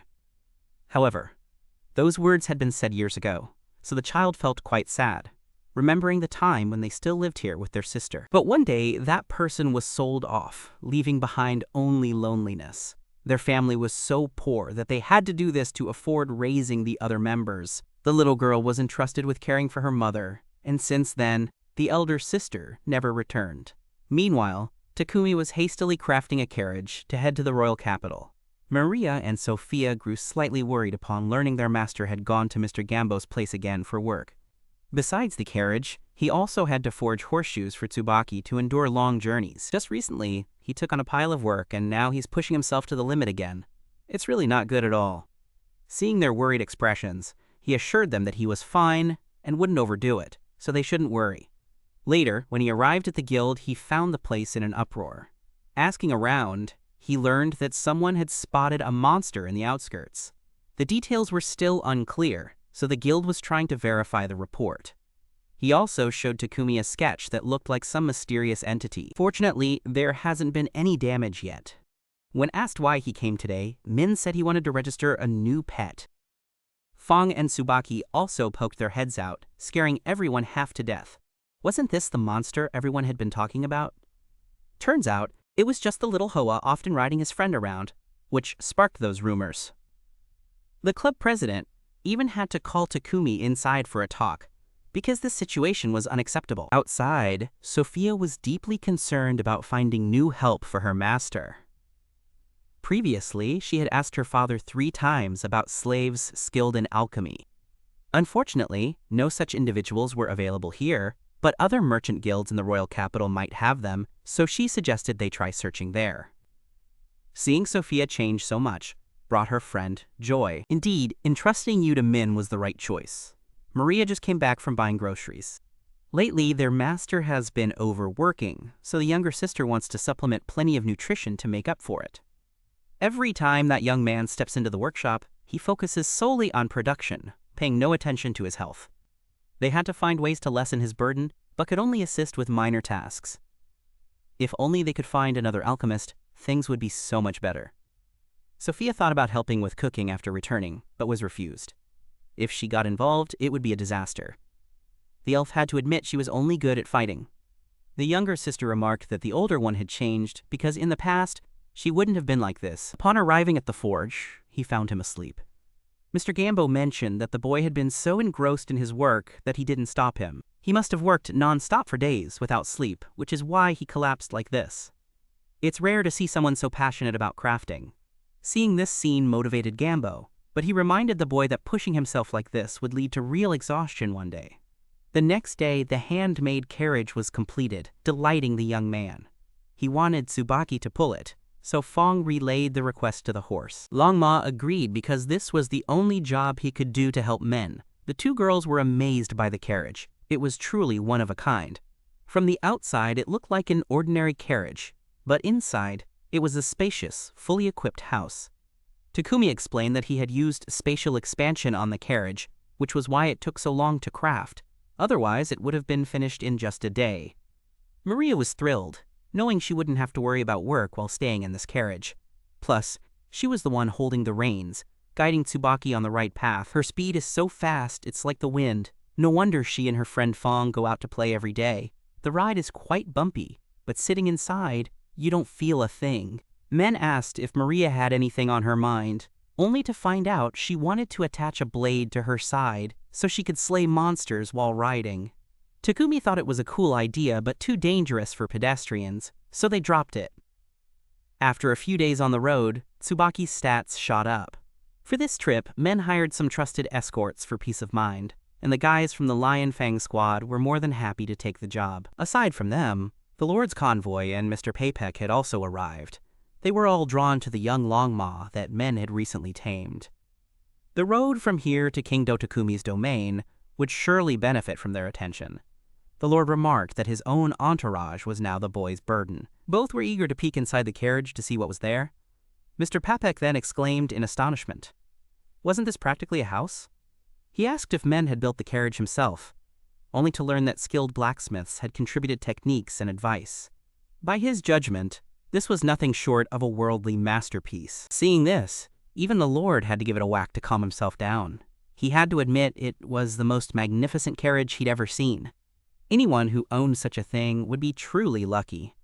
As a lord, he wanted one too, so he hinted that he'd pay me 100 platinum coins if I made another one for him. After calculating the converted amount, it was a staggering billion yen, truly insane.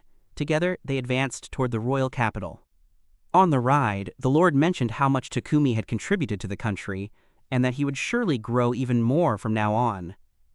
His role would help the kingdom prosper, Yet the threat named Sidonia still loomed over him. Talent often comes with many trials, so they have a responsibility to protect each other from evil. If it's domestic, it's manageable, but foreign forces are a different story.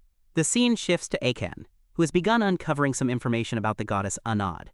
According to the book, she created humans based on her own imagination. From then on, other species were born based on the original model, but in this world, humans reign supreme. No wonder most slaves are beast folk.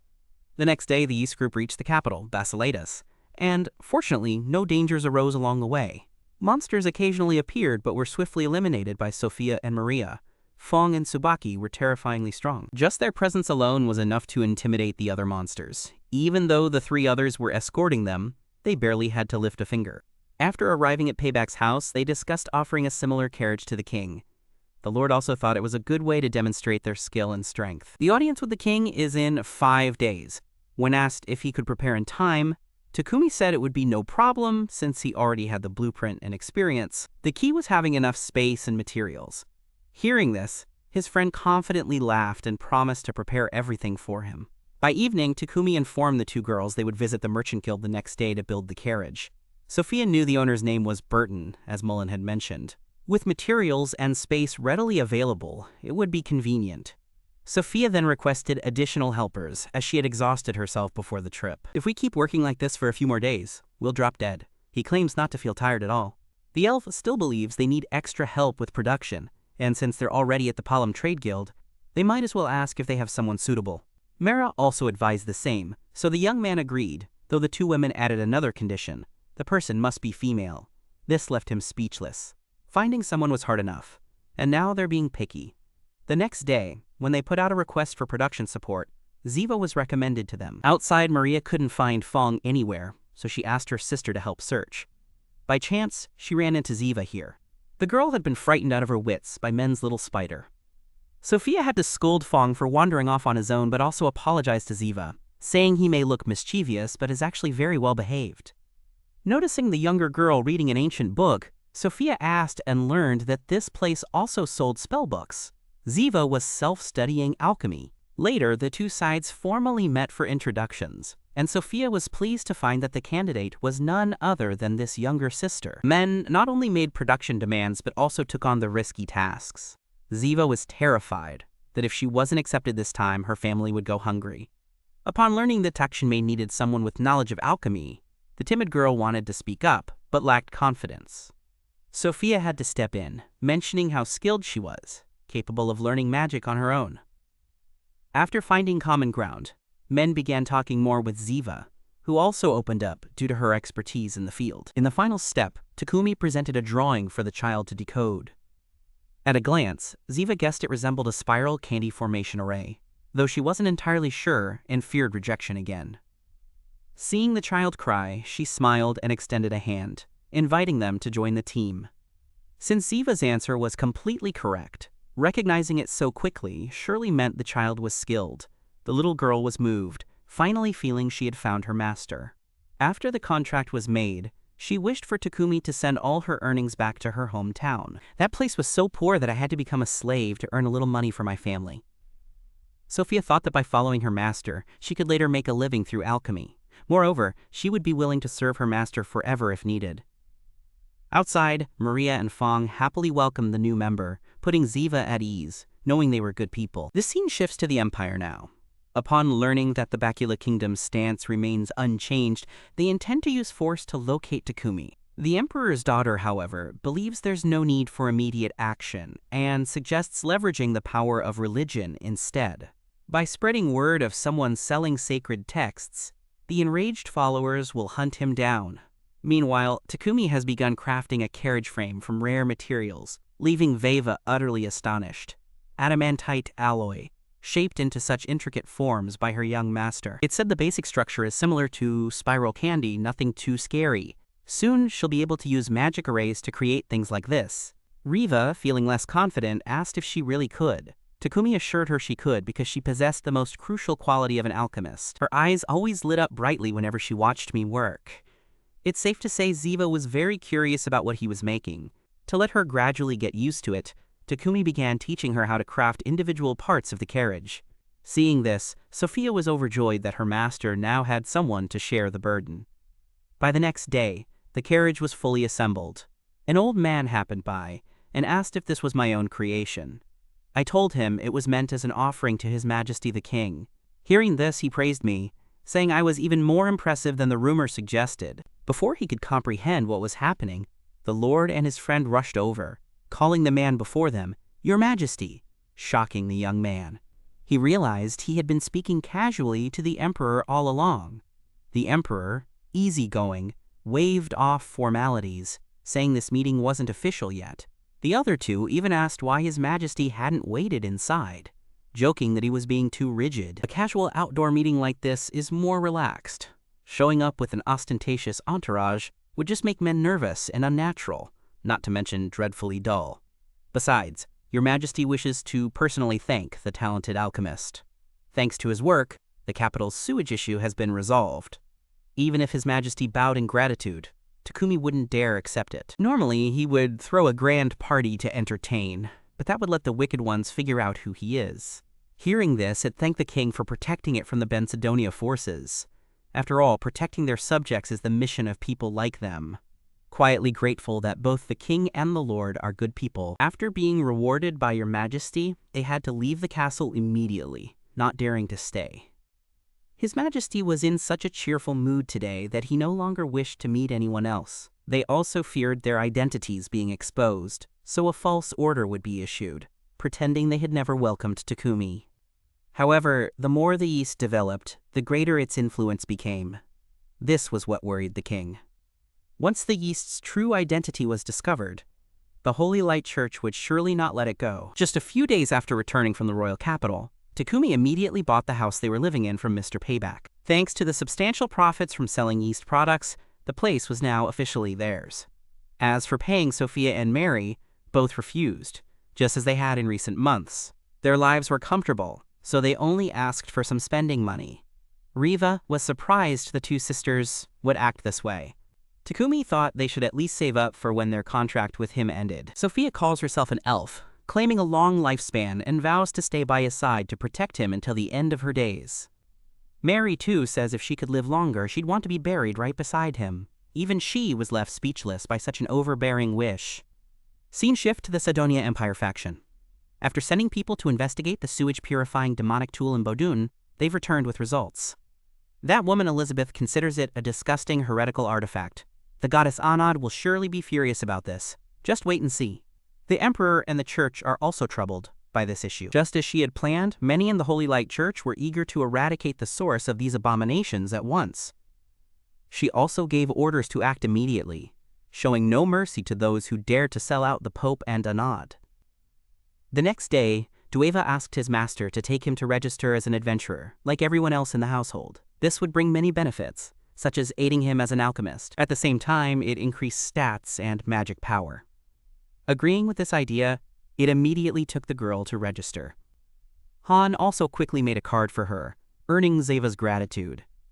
Additionally, this guy even helped her send money home at a low cost.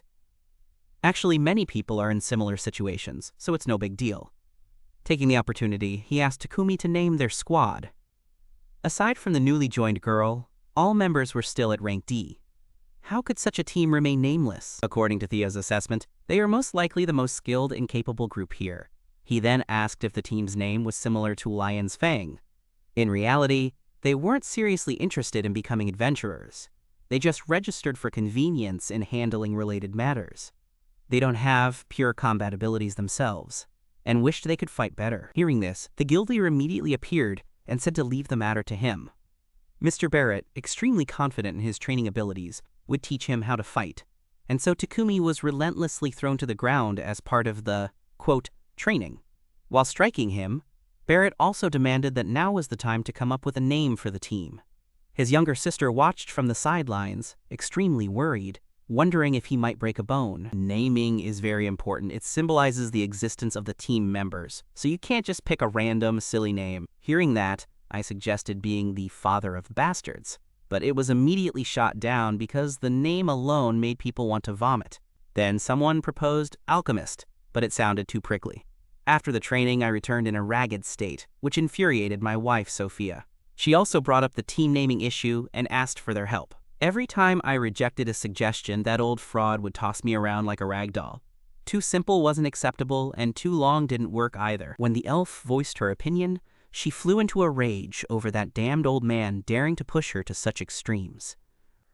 She thought she ought to chop his head off, but Takumi stopped her. After all, it was just training. She even learned a thing or two from it, not to mention leveling up quite a bit and improving her skills. Hearing this, Sophia's wife finally relented and let the matter slide. At the Empire now, the summoned warriors are still striving to improve their skills day by day. Watching his teammate who only knows how to charge forward without retreating, the young man looks down on him, thinking it's not right at all. Akane asks what's going on, and he declares himself a warrior. She says she and Yamato are called the same. He even invites her to skip training and hang out alone, but she refuses. The young man thinks she's worried about that little slave girl. Then what's the difference from before being summoned? Akane thought to himself, feeling terrible now.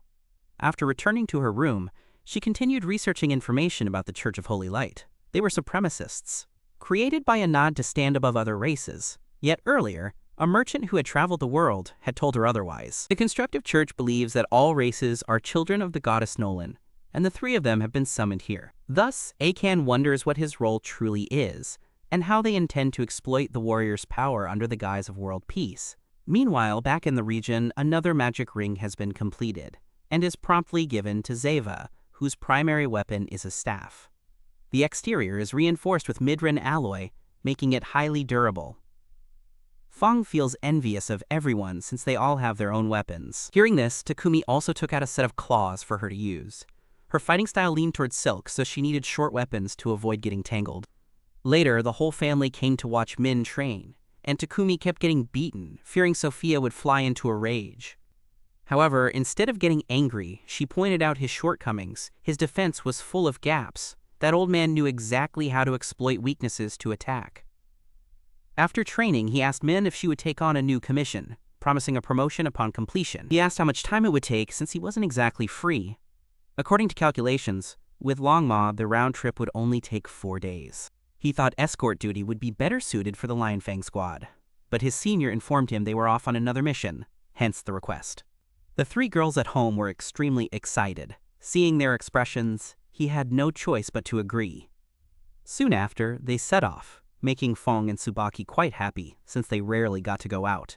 The old man making the request turned out to be from the Merchant Guild. I feel quite reassured having him escort me like this.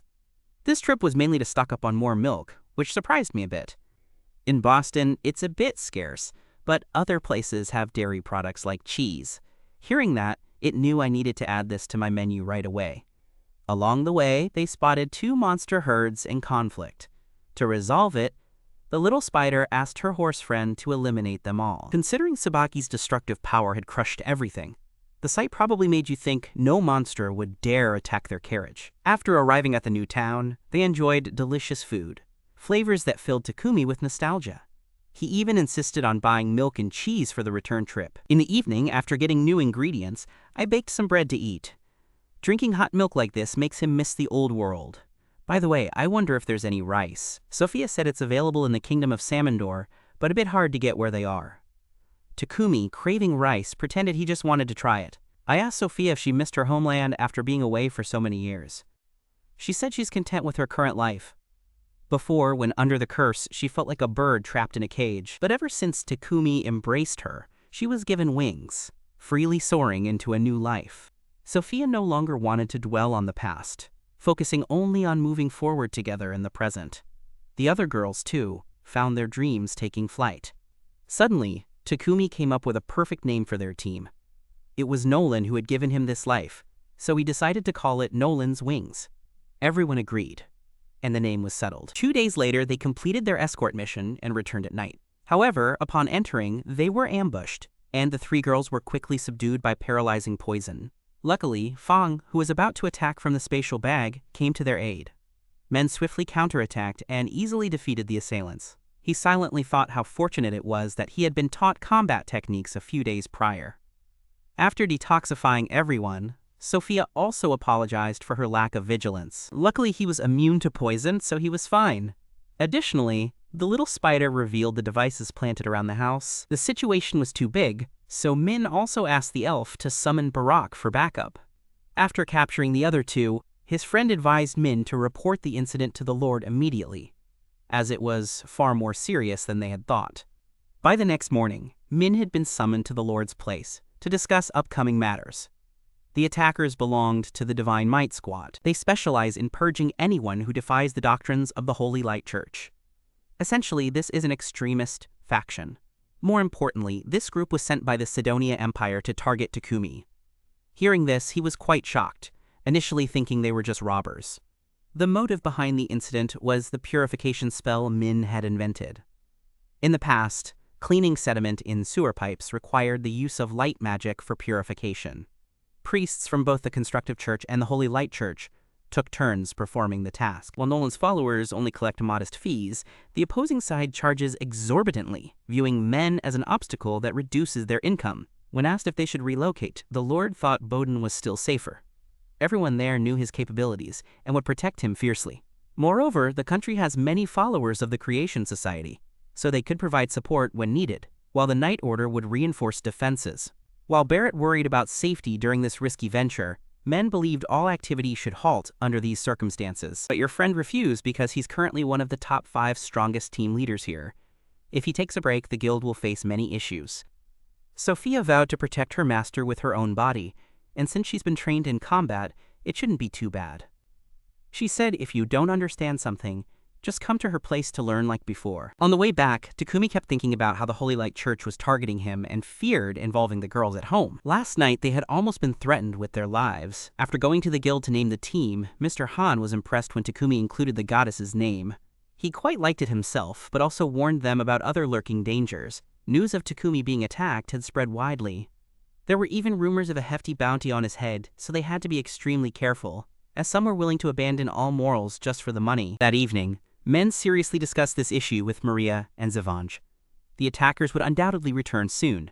Men apologized for being the sole target, yet dragging everyone into danger. Sophia and Maria thought it was due to their carelessness yesterday. From now on, they just need to stay more alert to their surroundings. As for Fong and Tsubaki, they were researching something that required constant night protection, which was quite a hassle. So he came up with the idea of creating a ghost puppet to protect the base. It would create a barrier to keep all unauthorized people out. Hearing this, Riva offered to help, considering the problem solved. As for going on an adventure to complete a mission for the Old Adventurers Guild, Sophia suggested finding another attacker or tank to support the front line. Mr. Barrick and Han also advised the same. However, the 3 girls refused to allow men on the team, making the selection process difficult. Sophia thought there might be rogue adventurers operating independently, but recruiting them directly into the team would be difficult. So she decided to continue visiting Mrs. Mullen to see if any slaves met the requirements. That night, they could rest peacefully with the night squad guarding the house, though the elf noticed Min wasn't sleeping, but was engrossed in research. By morning, the formula was complete, so he let Reva begin. Sophia then came to ask for assistance. She said she should also learn more about magic circles, to which I agreed, and I guided my muse on how to draw the magic array onto the metal plate. Riva, already skilled, handled it deftly. Once finished, I began casting the spell. Sophia mentioned that the young master hadn't slept last night, but he said it was fine. He was just thinking about future strategies. Right now, the little spider and the little horse are practicing how to fight effectively. I was surprised to find that the huge doll was actually a golem. Since it's quite safe, it makes for an excellent training target. Viva just noticed that golems also fall under the field of alchemy. Takumi agrees, but says it's too difficult to inscribe a magic circle into the control core. The younger sister thinks taming a golem as a frontline attacker would be absolutely amazing. I know that, but at my current level, I can't create something like that on my own. The young man then proceeded to cast a spell on 3 metal plates. Now all that's left is to place them around the mansion to form a barrier. Additionally, Men also acquired a new skill through creating the barrier. He wondered, what if mastering this technique could help him tame a golem? The scene shifts to the Imperial faction, which has now received news that the Divine Might Squad has been captured. Normally they would commit suicide on the spot, but they were all knocked down before they could do so. After this incident, the other side must have realized the attack came from followers of the Holy Light Church. Hearing this, the girl advised her father to halt the operation for now. Instead, it's better to focus on the upcoming plan. Earlier, this group had discovered a magic array within the ruins but hadn't been able to decipher it. They only knew that activating it would summon something. Upon hearing this, the emperor asked when the ritual could be performed. The man replied that it would take at least 2 more months to complete the collection of magical energy. Meanwhile, Takumi was learning to control the golem. Though he had tried using magic stones, it wasn't easy at all. The little girl asked her master why they needed golems and was told they were for protecting the base. She thought it was unnecessary since she and a few others could handle it. The master explained, like before, that evil intruders could attack the house at any time. Hearing this, the girl suggested, why not just tame wild golems instead? Takumi agreed it was a good idea and decided to discuss it with Sophia. She mentioned that wild stone golems occasionally appeared in the western part of the Death Forest. Meanwhile, in the ancient dungeon, metal golems appeared. Hearing this, Takumi was quite surprised since he had never entered a dungeon before and thus had no idea. Seizing the opportunity, he wanted to try finding one to see for himself. Sophia warned that dungeons were dangerous places. At the very least, they needed frontline warriors to maximize combat effectiveness, as all the members of their household were lightweight fighters. Running into a monster this big and strong means we're as good as dead.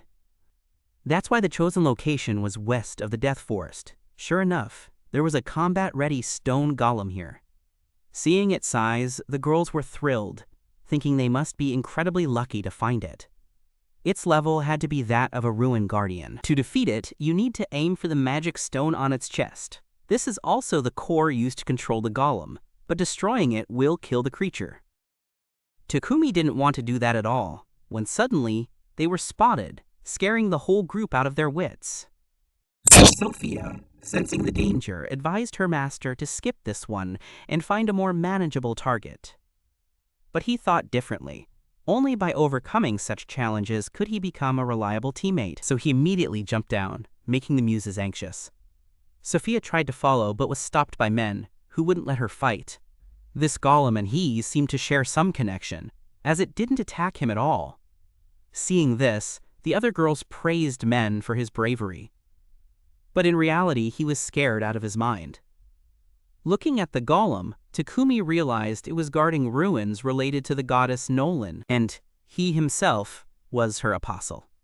After staring at each other for a while, he successfully tamed the creature, surprising the girls. Fong was thrilled, because this would be his and Tsubaki's junior. Taking the opportunity, the young man named his new teammate Titan, after the giants of mythology. Fortunately, this creature was clever, though it couldn't speak yet. It asked men to craft a versatile body, aware that its massive size wouldn't allow it into the city. It even shrank itself to fit in with everyone, truly unreal. Fong found it so adorable that he asked his master to help Titan speak. The guy agreed, but said they needed to look into it further. The scene shifts to where the warriors have completed their training. The other two defeated all their sword instructors and started acting arrogant. After training, they also went out chasing girls, which annoyed Akon greatly. When he asked if they felt no shame, Aethie got dragged into it as well. Even the slightest thing would set him off, and he'd just yell at them before walking away. The next day, Takumi's imagination soared as he envisioned creating an ultra-cool armor for Little Titan, complete with a must-have fusion function. After finishing the blueprint, he addressed the pressing issue with the 3 girls. Since they were being targeted, staying with him would be dangerous. So he wanted to cancel their contract and set them free, believing they'd no longer be in danger once they left. Sophia reacted by asking how long he had been planning this. Takumi said that after being attacked, he was terrified of dragging others into it. This was the best way, but the 3 girls disagreed. Fong and Tsubaki, being tamed beasts, would stay with their master. With Titan recently joining them, he felt more at ease. So he wanted the 3 of them to live safely somewhere, with the large sum of money he gave. Sophia still couldn't accept it. Maria also stepped forward to challenge, declaring that if they wanted to cancel the pact, they'd have to defeat her first. She asked why their master always prioritized the others over her. She called them fools for driving everyone away when they were so happy. At this point, everyone shed tears, forcing them to bow their heads in shame. To her, everyone was too precious to lose. Maria insisted on staying by their side to overcome hardships together. After all, they were Nolan's wings. If anyone is missing from the house, we won't be able to fly anymore. Sophia understood that Min was worried about them. Yet she also hoped Takumi would realize how cruel his words had been to them. Hearing this, Min also apologized for not understanding everyone's feelings and asked if they would still be willing to fight alongside someone as inexperienced as him. Hearing that, everyone wholeheartedly agreed that this heart and body now belonged to him, vowing to live and die by his side, never wanting to part, even in the afterlife. By the next day, the new Titan armor was completed, effectively covering the golem's fatal weakness. Moreover, now capable of speech, it expressed great joy. This new body, crafted from adamantine and mithril alloy, was incredibly durable. Its weapons included a shield and a heavy mace, but the most anticipated feature was the colossal Titan version. Immediately, it climbed inside to merge, bringing Takumi to tears of joy. The goddess friend could only sigh in resignation at this scene when her subordinate arrived with news about traces of Anat's existence beginning to emerge. Unable to intervene, Nenolin had no choice but to rely entirely on Takumi. Anat was born from the faith of the Holy Light Church. More dangerously, she seemed to be transforming into Taling, raising fears that the Empire would soon unleash a war across the entire realm. The scene shifts to the abandoned town near Boston, where a massive migration is underway. Many have died, and the land can no longer sustain them, forcing them to leave. This has caused great anxiety among the people, as they still don't know what to do. Previously, the village's economy had already fallen into hardship because of the nobility. When things reached the point of no return, they had to leave like this, while the wealthy nobles simply moved to another country and lived comfortably. So everyone secretly vowed never to trust nobles again. These poor people were taken in by the Lord, all resenting the nobles who had pushed them into such a desperate situation. More importantly now was finding a solution, as anger alone would do no good. With over 1,000 people, they needed a large piece of land. The Lord thought there was a suitable place, but currently monsters were wreaking havoc a bit too much. Developing from here would be difficult, and cultivation even more so. With no way to overcome adversity, they had to seek help from Takumi. Meanwhile, men announced plans to conquer a dungeon.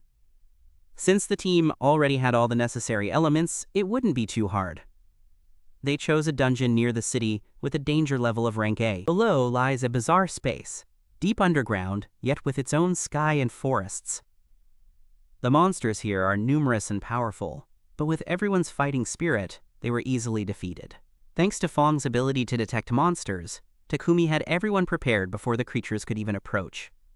Titan specializes in blocking attacks from the giant beasts. The whole group managed to continuously defeat the bosses on each floor, with the rewards being rooms filled with treasure. In just one day, they reached the deepest level of the dungeon. According to their calculations, continuing forward would lead them to the final boss's chamber, and everyone was thrilled. Sophia thought it was amazing to come this far without any losses, but the moment she finished speaking, she stepped right into a trap. Just then, a massive boulder appeared, terrifying Takumi, who had no choice but to yell for everyone to run. As a result, they all fell through the floor below. Little Fong also asked the owner why they didn't let Titan catch the ball, to which he replied that he panicked and forgot. Besides, the little one only followed the given commands, so instead of catching it, he just kept running. Since the ball had fallen elsewhere, everyone had to take this path, leading them to the dungeon chamber at the end. It also appeared with a massive body that startled Maria and Ziva. The elf assessed this creature to be S rank, making it extremely dangerous. Takumi thought it would have been wiser to bring the Titan armor, but the battle had already begun. Due to the troublesome earth elemental tail, the group had no chance to attack. Men ordered Fong and Titan to hold it off for a while. With the strength of a golem and ultra-sticky spider silk, the duo accomplished their task. Sophia seized the opportunity to dash in and strike the tail. The others kept unleashing spells from a distance, causing the dragon immense pain. Men urged the little Titan to use its final move, but it still couldn't take the beast down. Instead, the Earth Dragon retaliated by spewing fire, forcing Titan back. The elf revealed its weakness lay in the belly. Immediately, Takumi opened his spatial bag to summon Tsubaki into battle. Without hesitation, she plunged her sword deep into the dragon, allowing her master to deliver the finishing blow. Sensing the dragon about to breathe fire, he channeled lightning into his blade. Then, he threw it straight into the monster's lair, causing it to explode. The loot dropped was a sunken treasure and a dragon scale. After conquering the twin dungeons, Tsubaki evolved and grew slightly larger. With the materials obtained from the dragon, Takumi also thought about crafting something. After returning from the dungeon, Men went to meet the Lord to discuss matters. He mentioned an unexplored land in the south, teeming with monsters, which even neighboring nations dared not covet. It was known that the area had once been invaded but failed. Rumor had it that there were still many untapped mines there. Takumi was quite intrigued by such things. So, the Lord seized the opportunity and asked their group to build a village there. He had heard about the wall in Bo Village that men had built in a short time. The immediate matter is extremely critical, which is why we need his skills. Tomorrow, that area with both rivers and streams will be perfect for settling people. Having to ask for help while under threat made him very uneasy, but this is an unavoidable matter concerning the safety of thousands. Sophia seemed displeased, but Takumi still wanted an explanation. It turns out the corrupt nobles had hindered the development of a nearby village. The people became homeless, unsure of where to go or how to survive, so he wanted to quickly create a shelter for them. Hearing this, Men immediately agreed, as it was a good deed. Having once been in the same situation himself, he had been warmly welcomed by the village. Now he wanted to repay that kindness and give back to life. Upon arriving at the designated area, Takumi assigned tasks to everyone in the household. Using his abilities, Men effortlessly crafted a stunning pathway. Sturdy walls were erected all around, and a deep moat was dug outside to make it harder for monsters to approach. Fortunately, the help of ropes made the work a bit easier, while the others focused on eliminating monsters and cutting wood to build houses. Thanks to this, everything fell into place within just a few days. Takumi also asked Sophia to return to the city to request the relocation of the townspeople. Since Tsubaki escorted her, she quickly met the Lord to deliver the news, leaving him utterly astonished. In less than 10 days, they had already secured a livelihood for the refugees. Shortly after, the escort team brought the residents to their new settlement.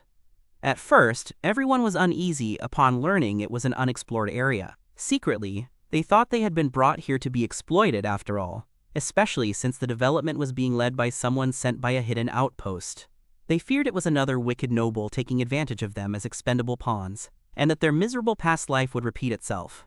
They wondered when peace would finally come to them. Outside, the escorting soldiers were utterly shocked upon arrival, for before them stood not just a 2-star fortress, but something that had far surpassed a village. It now met the standards of a full-fledged city. Takumi then stepped forward to welcome everyone to the new land. He was currently preparing the farm so that the settlers could start working right away. One soldier asked how all this was possible, and Takumi simply replied that he built the walls to fend off monster attacks. What the soldier really wanted to know was how Takumi managed to construct an entire city, plus a castle, in such a short time. It was truly impressive. He explained that place was for those who came to manage. Since there was enough space for soldiers, his team could stay to assist with security. The refugees were then moved to their new home. None could believe they could now live there. Among them was a girl named Manny, who had lost all her family and felt very lonely. Sophia later asked Han and learned his wife had passed away. Farming alone would be too hard, so the elf suggested finding another job. Sophia said she would ask the owner for advice. The person who established this village will see if they can take her in. Manny knows how to cook and handle other tasks, so it's easy. Later, when they meet and learn about her situation, Takumi agrees to hire her to help ease Maria's burden. The salary and support will be discussed later. But Manny can't stop thinking about what everyone said. She couldn't trust the nobility. Her late husband had worked himself to exhaustion, which led to his illness. She also believed Takumi was that kind of person, so she refused his offer, fearing she would face despair again and wouldn't survive. Mani also admitted she couldn't trust him yet, thinking such a generous new home must come at a high price. Min understood her feelings and didn't press the matter, choosing to postpone the offer until the people could trust him. Stepping outside, Manny thought she had spoken harshly and would surely be driven away by Takumi, so she chose to leave to avoid implicating others. Yet she realized she wasn't like the nobles of the past. She was merely taking out her anger over her husband's death. After walking some distance from the village, Manny was targeted by monsters and grew terrified. As for Takumi, he was still pondering over the earlier words when Little Fong popped out to announce that a horde of monsters was approaching outside. Min's team immediately arrived to ensure the safety of the villagers, and he ordered the village entrances to be sealed off at once. Since the monsters couldn't breach the walls, he would go out himself to eliminate them all. Meanwhile, Mani had rushed back but gave up upon seeing the drawbridge raised. Inside, a few people mentioned spotting someone heading out earlier. Hearing this, Min declared he wouldn't abandon anyone and asked Titan to help search outside. By then, the demon wolves had closed in, making Mani feel death approaching. He thought his life would end right there. In the nick of time, Takumi stepped up, successfully taking down 2 wolves. Mani warned that many more were coming, but Takumi said it was fine. Shortly after, Sophia's group returned, announcing they had wiped out all the monsters targeting this place. They hadn't even broken a sweat, because the creatures were too weak. I'm also proud to say my team is really strong. When Mani saw the injury on his hand, she helped bandage it. After this incident, she realized Takumi was completely different from what she'd imagined. Never expected him to risk his life to save someone despite the danger. Thon didn't overthink it. He was just relieved she wasn't hurt. He also promised never to let anyone in the village suffer harm. That's why I created this place, so they could live peaceful lives.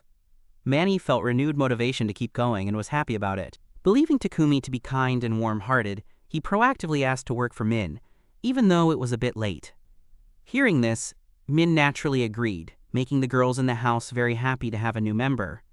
News of a city suddenly appearing near the border reached the Empire. They suspected it was related to the Alchemist in Bodun. Seeing this as a move to intimidate our faction, which angered the Emperor, his daughter later came in unannounced to share the good news. This continent would soon belong to our Sidonia Empire. The father, realizing that the warriors had been summoned, was overjoyed, and just like that, an immense power spread everywhere, foreboding nothing good. Takumi's group on one side realized that their 1-year deadline had passed. Earlier, Nolan had mentioned that she deliberately disrupted Takumi's timeline. Though he was summoned, he was allowed to acclimate to his new life before the Empire's 3 champions. The scene shifts to 3 months later, when the summoned friends began to take action. Elizabeth announced that the time for their debut had arrived. They had to show the entire continent the power of champions. The other 2 were thrilled, convinced they would save the world. When asked about it, Akan pretended to share their excitement. What could be more amazing than adventuring around the world as a warrior?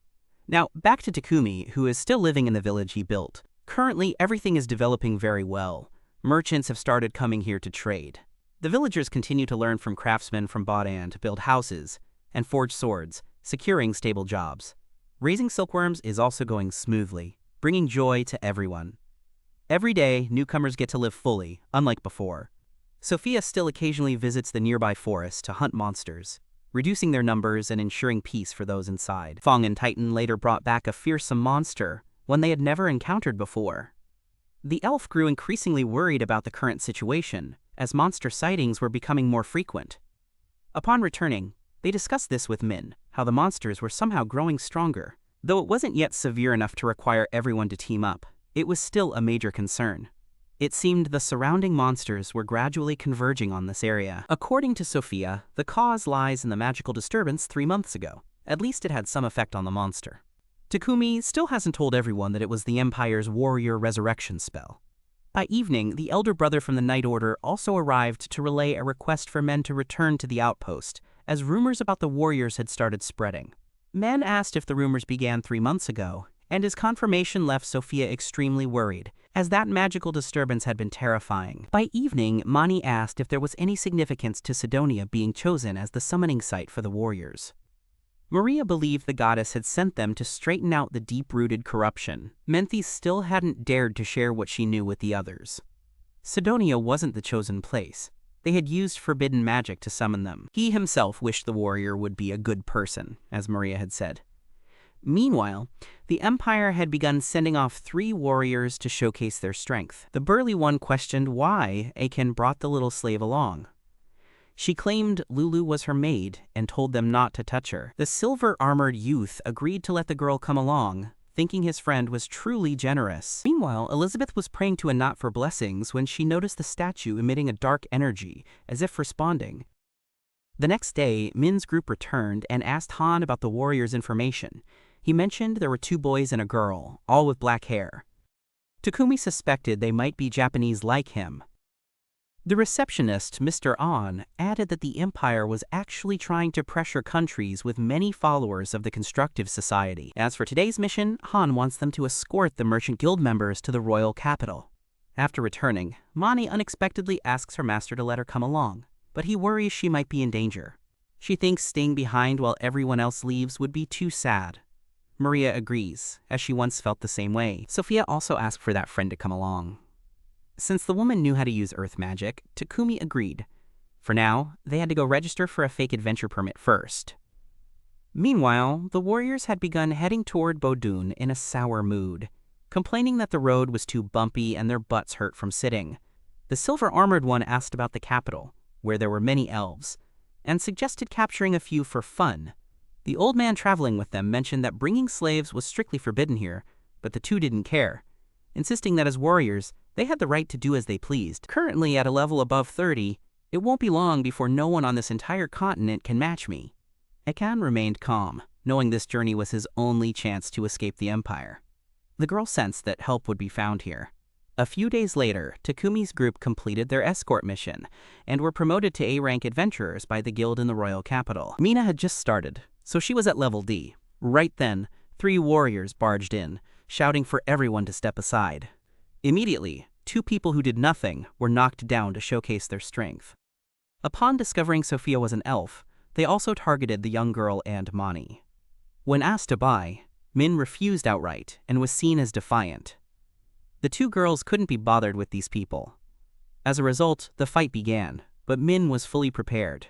He broke one guy's sword and took down the other. Seeing they were still fired up, Takumi warned them about the guild's rules, as all the adventurers were glaring at them with resentment. Depending on their next move, a massive battle could erupt.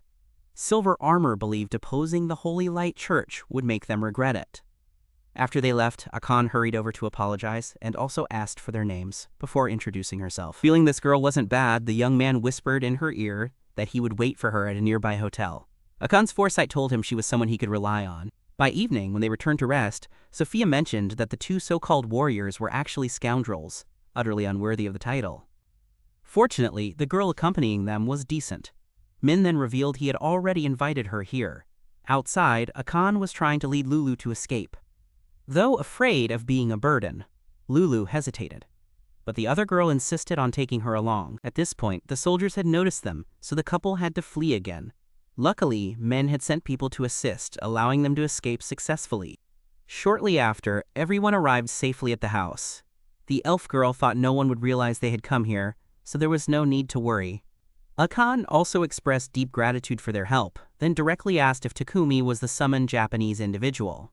He cautiously warned that it wouldn't be good if Bensidonia found out about this information.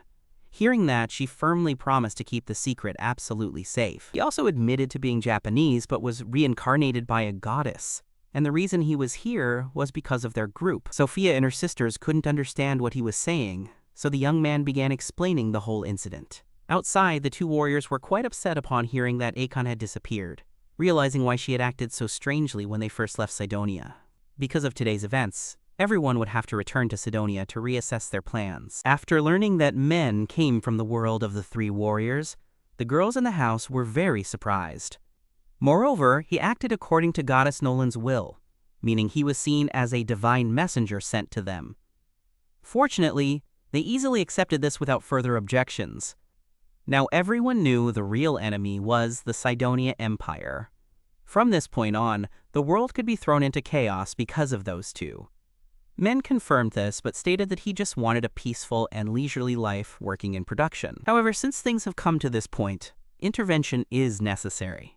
If Sidonia were to provoke war with other nations, this place would inevitably be dragged into it. Fortunately, after assessing the strength of the 2 individuals, it was clear they weren't overly formidable. Sophia believed the Empire was merely exploiting the warriors' reputation to sway the masses to their side. As the influence of the Holy Light Church grows, the situation for the builders here will only worsen. Akan also had to apologize to everyone for the trouble caused, but I don't blame her. She's a victim too. It was also mentioned that Akira and Yamato were not like this when they first arrived. Their personalities changed after joining the Empire. There's fear that the royals may have brainwashed them or done something else. It's highly possible their food and drinks were drugged. Akan begged on his knees, pleading for help for himself and the other girl. He had waited for a chance to escape for so long and didn't want to miss this opportunity, hoping at least to be taken to another country to live. Men believed that even if they did that, they would still be hunted. Moreover, after seeing the slave collar around Lulu's neck, he never expected the Empire to treat her like that. It was completely different from Sophia and Maria here, who were well taken care of. Knowing the girl wanted it removed, he helped her take it off. Once freed, the little girl cried, fearing Akan would abandon her, so she begged to stay for a while, promising not to cause any trouble at all. Hearing that, Akan naturally agreed, saying from now on they would be friends instead of master and slave. For now, he wanted to take them to the mansion to stay for peace of mind. Since they had to return immediately, they set off that very night. With Tsubaki's speed, they arrived by the next morning, where everyone prepared a beef stew with cream for the other two to eat. When Min learned that this place had milk and cheese, he was very surprised and suddenly thought of all sorts of new related dishes.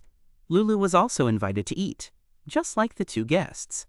At first, seeing Akan cry, Maria thought the food wasn't good because she had cooked it today instead of Manny.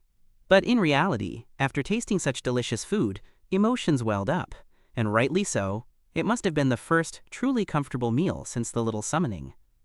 By evening, an emergency arose when a horde of monsters suddenly attacked the newly built village. Since Takumi was at the mansion in Boston, he hadn't heard about the incident yet. He's still working with Dueva to craft weapons, and by the way, I've also called everyone here to annul the agreement between both sides. There might be danger ahead, and Mara and Sophia reacted when their master wanted to abandon them again like before.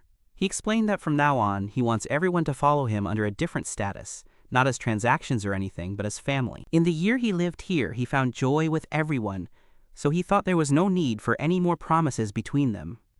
He was certain their bond would grow even stronger and more enduring in the future. Sophia believed that as long as she could stay by his side, she would be content. And so, the pact among the three girls was dissolved. Later, Takumi completed 2 new swords, but received urgent news from the guild. The newly built village is facing destruction, so all the B-rank veteran adventurers must come to assist.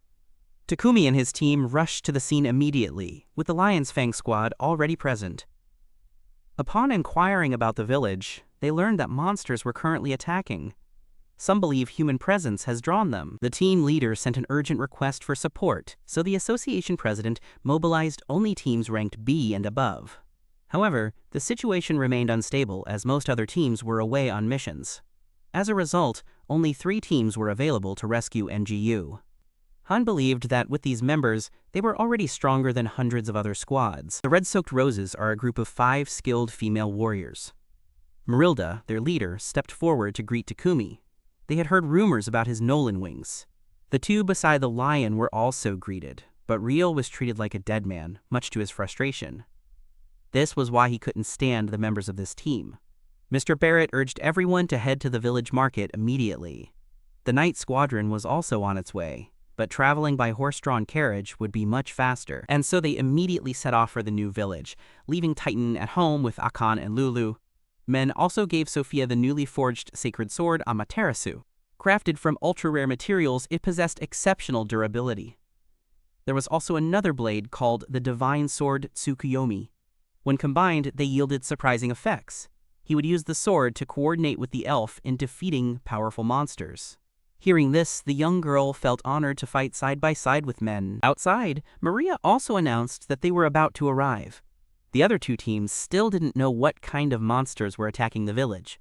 Fortunately, the wall they had built was extremely sturdy, and few creatures could breach it. At that moment, Fong pointed out that the attacking creatures could fly. This was indeed bad news, so everyone split up to act. Their first priority was to eliminate the winged monsters. This is the greatest threat to the people, who know how to use magic and fire relentlessly. The warriors charge in to quell the chaos, while the little spider lets the small horse use its deadly scythe to shoot down all the monsters clinging to the wall. Thus, the endless battle unfolds, but at least it has just managed to protect those inside. The soldiers had a brief moment to rest and recover after lowering the drawbridge to let Takumi's group in. They then split up to eliminate all the remaining monsters inside the city. They fought until dawn, and finally, the 3 strongest squads of the Adventurers Guild completed their mission. The townspeople joyfully ran over, confident that Takumi would arrive. He also encouraged everyone, praising them for doing a great job. The young man asked Dueva and Mani to tend to the wounded, while others would support the group still on guard outside. Once upstairs, everyone grew uneasy at the sight before them. The monsters advanced and retreated in sync, as if coordinating. Normally, they wouldn't be smart enough for such tactics. The soldiers also reported that just when they expected an attack, the creatures withdrew into the forest. Yet, the moment they tried to rest and recover, the monsters struck again.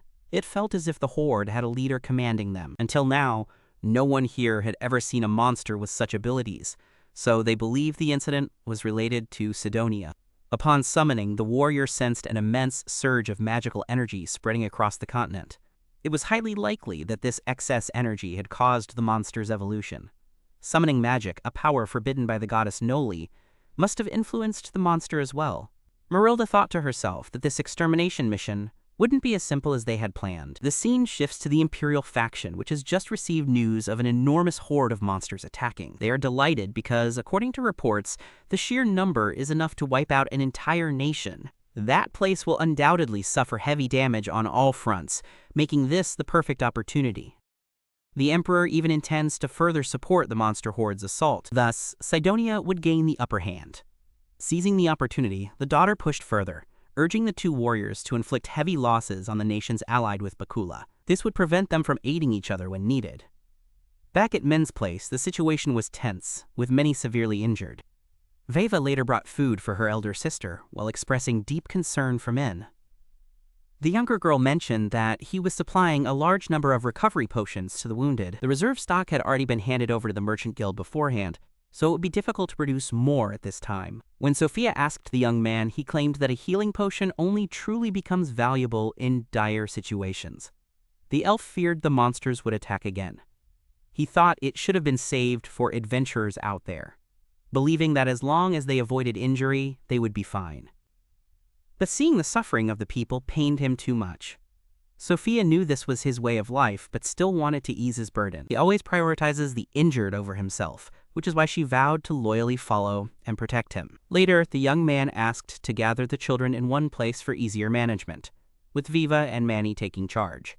The little one noticed monsters swarming in, and the others also asked about the battle strategy. Takumi said it wasn't exactly a tactic, but first, they just spam spells to thin the numbers. Then, Tsubaki would charge in to provoke. Together, they'd form a team and wipe out every enemy within reach. Today's horde was twice as large as yesterday's. The three in the front line kept casting spells, while two others rained attacks from above, thinning the first wave significantly. The rest followed the plan and worked together to take down piles of monsters. Luckily, the squad had plenty of warriors, so close combat was their forte. After a while like that, they began to split up to handle the monsters on the left and right.